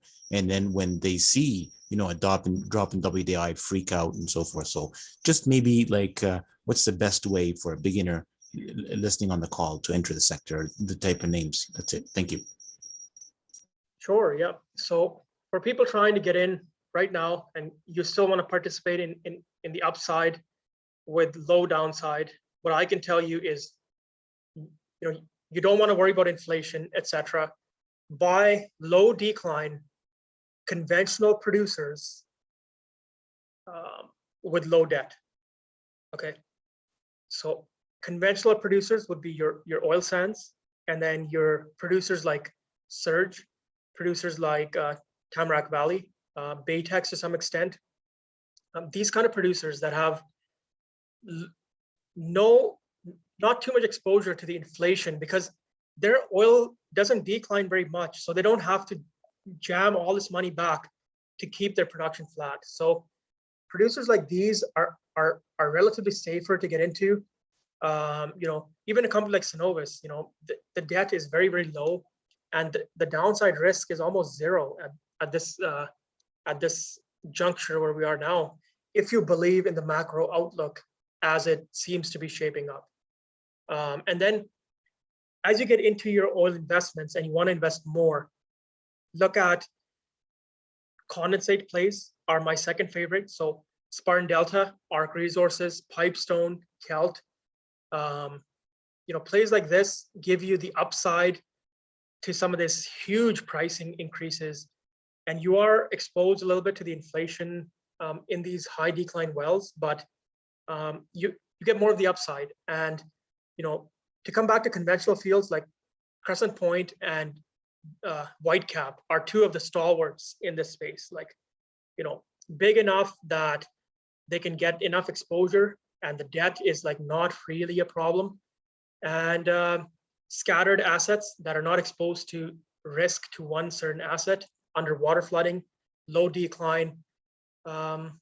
Yeah, so that's my suggestion. Don't go in and just buy Razor Energy or Africa Oil or CGX or all this other stuff, because yeah, they could 5x in a year, yeah, for sure, but they could also drop 30, 40, 50% if the price of oil does take a breather, or whatever happens. Volatility, most people don't do well with volatility, whether it's up or down. So buy some of the producers that have been slowly grinding their way up, 7% a month, 10% a month. Like, look at Cenovus for the last 6 months. Look at Suncor for the last 7 months. ARC Resources, MEG, Surge, maybe not Surge, but MEG, ARC Resources. It's like a consistent 5, 6, 7% gain a month. And it's very easy to give yourself time to understand the sector while you're holding positions like this. For Millions, another one, it's like 14% a month. It's gone up for the last 6 months. Give yourself time to understand the sector, get familiar with it, because, I'll be honest with you, the downside risk is still there. Like, these stocks can still fall 10, 15%, and you don't want that to be the end of your, oil investing foray, I guess, because you bought something that's a little too risky, and then you're out for good, and then you watch as the sector goes up for the next 6 months while you were sitting there because you bought the wrong one. So just my kind of suggestion. Again, I'm not an advisor, but there is gains to be made if you believe the macro and you believe the valuations in the oil and gas equities. You will make a lot of money slowly. This is not one to chase the 50% in a month or 100% in a month kind of plays. You want to really take your time. It's a complicated industry. There's a lot going on. The macro changes very often, and it's a $5 trillion a year industry. Just crude oil. If you add gas and refined products and pipelines, and it's like a $15 to $20 trillion a year industry. So you're not just going to come in here and understand it in a week. Yeah, it's just not going to happen. So great question. I do like that. Maybe you mentioned already, but thoughts on ARC Resources. So the COP selling is holding Cenovus back, not ARC Resources. ARC Resources is not getting the message across as to their free cash flow yields and the money they're making from the car asset that they bought in early 2021 from 7 Generations. And I have a meeting set up with my contact at ARC in the next couple of weeks, and I'm gonna help as much as I can to bridge that gap and kind of change some of their corporate presentation. I mean, it's a $10 billion company. I'm one person. I'm not going to change the world here, but I'm going to do the best I can to change some of the messaging, to change some of the stuff in their presentation, like I said, and I think we will see some good response here going forward. Their share buyback has actually increased again after it slowed down in January and early February. They've now doubled the pace as of like early to mid February. So keep an eye out on that as well. It will give it a little bit of support that it needs. Is there a minimum dollar to? So the White Tundra portfolio is closed. It's not an open-ended portfolio. I don't invest anyone else's money for them. I don't do nothing on my website has any sort of fee or revenue associated with it. It's something that I do as a passion, as a hobby.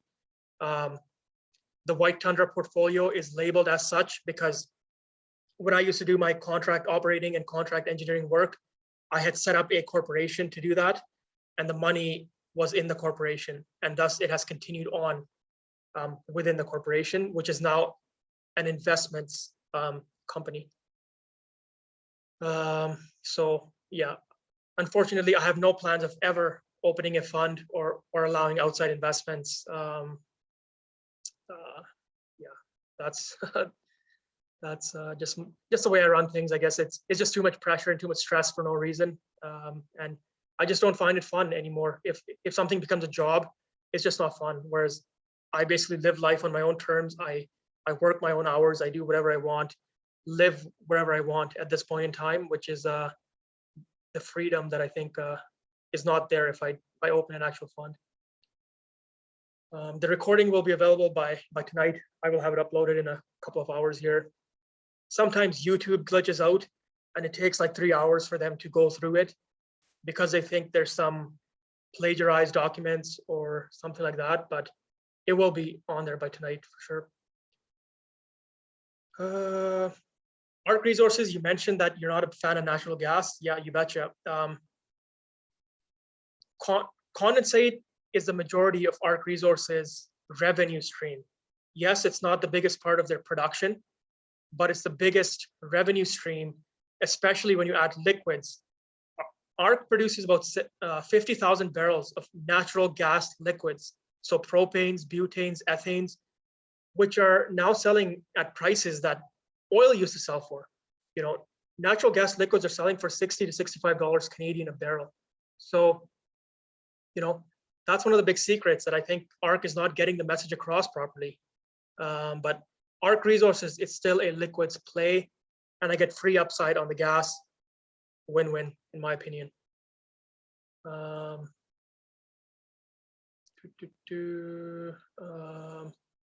Is there a minimum market cap to avoid? I think $1 billion. That's what I've heard. Is anything less than $1 billion is a little bit uninvestable, especially for investors in the US. So something like Morgan Stanley, Goldman Sachs, etc. They look for $1 billion market cap. So put that in there. Any worry that MEG's input costs for nat gas and diluent will cut into their upside? So natural gas changed their input cost by about $2 a barrel. Same with Cenovus. And diluent, I mean, all the money they're making on their oil, it kind of is an internal hedge against the diluent. So not really, I don't think it really matters, and they're fully unhedged, which is great, because if a heavy oil producer is hedged and then they're buying diluent at more and more cost, that is a big negative. But MEG and Cenovus are basically unhedged. So the upside they get on heavy oil is what they pay on the diluent. It kind of evens out to their historical results. The PetroTal chat, please shoot me a DM on Twitter. I see I have like 10 of them already, so I will try and get everyone added on there. Any thoughts with regards to cash management? I've dollar cost averaged up. I can't advise anyone, you know, what's going to work for you. I really can't. I went all in, and then I dollar cost averaged up as my margin buying power went higher and higher, and as more capital came in into the White Tundra kind of group, I guess. So that's how I've done it. As far as how you're going to do it, maybe take a smaller nibble to begin. Don't go all in. But again, that's something you'll have to ask your own investment advisor and your own kind of portfolio construction. Pinecliff CEO talked about 40% free cash flow. Yeah, Phil Hodge is one of the best CEOs in the industry, from a guy who really gets it, who sees the macro, who sees free cash flows, who sees net asset values. And I really like Pinecliff. It's just, I can't have too much exposure to non-marginable equities. It's just the way the portfolio is constructed. So I, unfortunately, there's names like Pinecliff and PetroTal that I've missed out on because there's only so much exposure I can have. And, you know, there's some days like I'm basically, it's so hard to control myself from not buying more of Fraser Energy, not buying more of Saturn Oil, not buying more of a Pinecliff and PetroTal. But you know what? I've seen enough people lose money in the oil and gas trade who were wrong on the timing by a bit, or they were wrong on the portfolio construction just by a tad. And that's the difference between them being multimillionaires and between them being bankrupt. So this is something I really take to heart. And I think it's very important that everyone else in the oil and gas trade, especially people on margin, really think about these things because it's very important. A slight change in your portfolio construction can have big ramifications into the future. And I've seen it.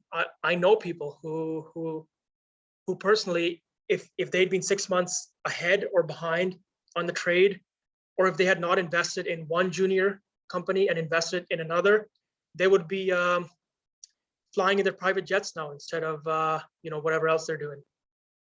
Okay. So any potential buyout candidates, I really don't see any right now that are super obvious. A lot of it is in the private space, which you can't invest in anyway. So yeah, M&As, I mean, Meg is always a target. So that's one to watch for. And if Meg does get bought out, it will get bought out at a premium. Pipestone Energy in the Montney, I think, can get bought out by either a heavy oil player looking for diluent exposure, or a company that's going to consolidate the Montney, like a Spartan Delta / Hammerhead / Kelt. So yeah. How did you survive March 2020? It was rough. It was rough. I have no other way to put it.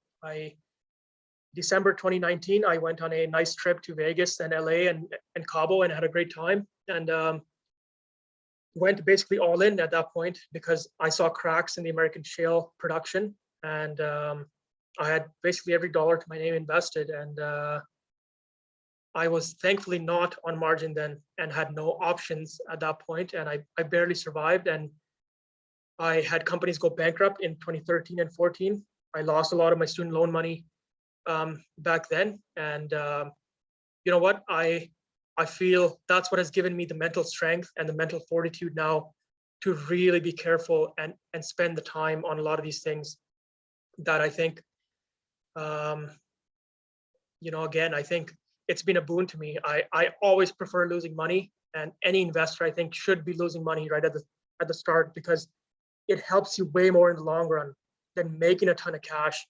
And then you get this grandiose sense of importance and self-confidence, which people have lost a lot of money with that sort of mindset.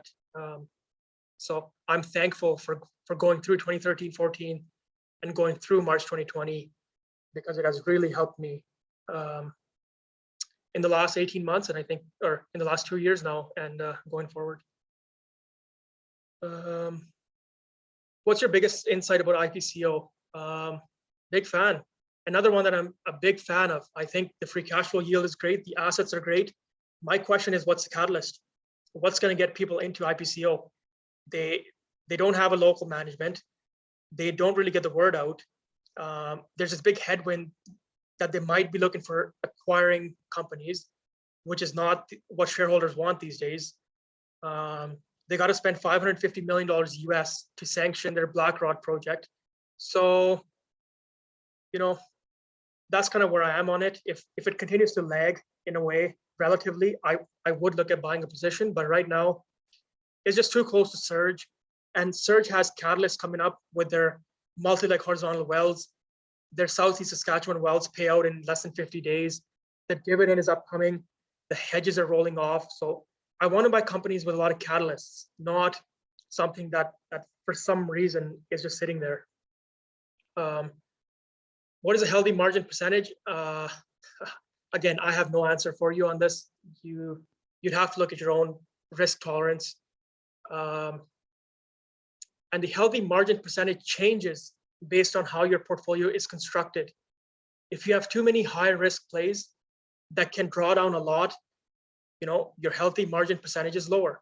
If you have names in there peppered in like ARC and Cenovus and MEG, which I think are relatively safe to the downside, your margin percentage can go up a bit more. Can you review the Alberta pipeline situation and why Keystone doesn't matter anymore?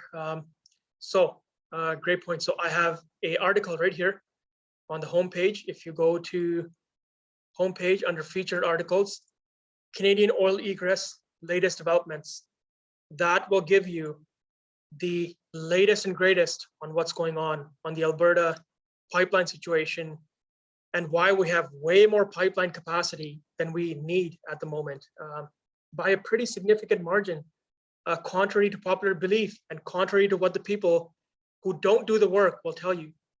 So please have a look at this. This is one that I'm very proud of personally, because I'm not a midstream guy. I spent 99% of my time in the upstream sector, and I really enjoyed writing this article because I learned a lot, and I learned how little I know about the oil industry, which was very, very humbling.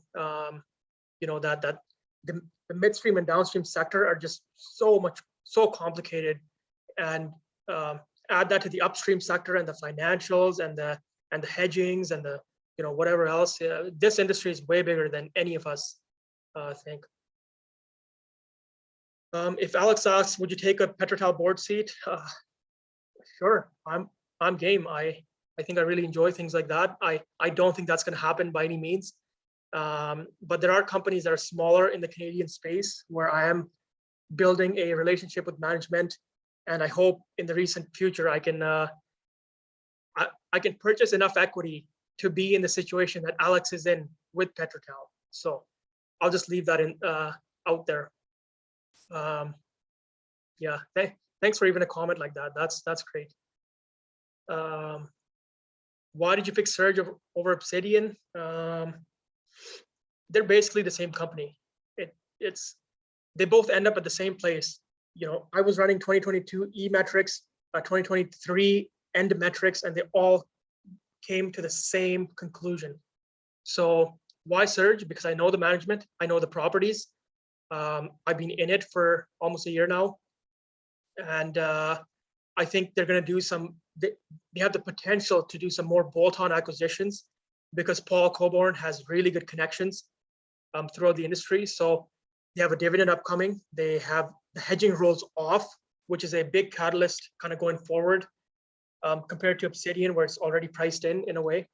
So yeah, that's why I'm in Surge. I think lots going on there. Yeah, CNBC reported Warren Buffett has a $5 billion stake in Oxy. Yeah,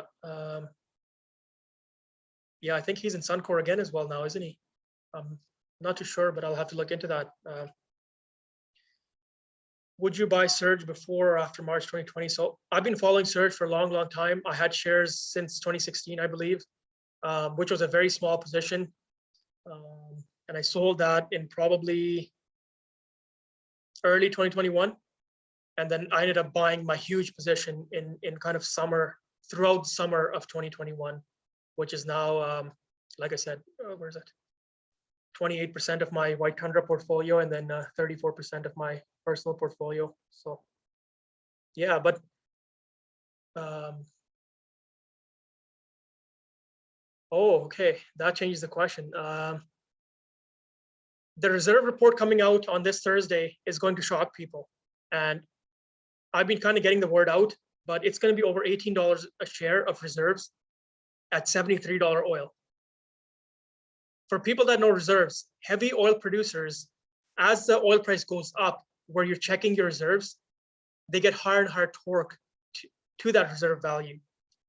So at $73 oil, after adjusting for debt, the reserve value is more than $18 a share. You know, I don't want to shill for the companies that I have in my portfolio, but I try to just give the data to you and then make your own interpretation of what it means and where it kind of goes forward. Paul Coburn is going to be on Twitter Spaces on Thursday, the 10th, 2 p.m. Mountain Time. So if you have any Q&A with him, please join that session. We will talk about the Q4 results. We'll talk about the multi-leg horizontals, and then about a 45-minute Q&A session. So please join for that. Thursday, the 10th of March, 2 p.m. Mountain Time. Hemisphere update. Great company.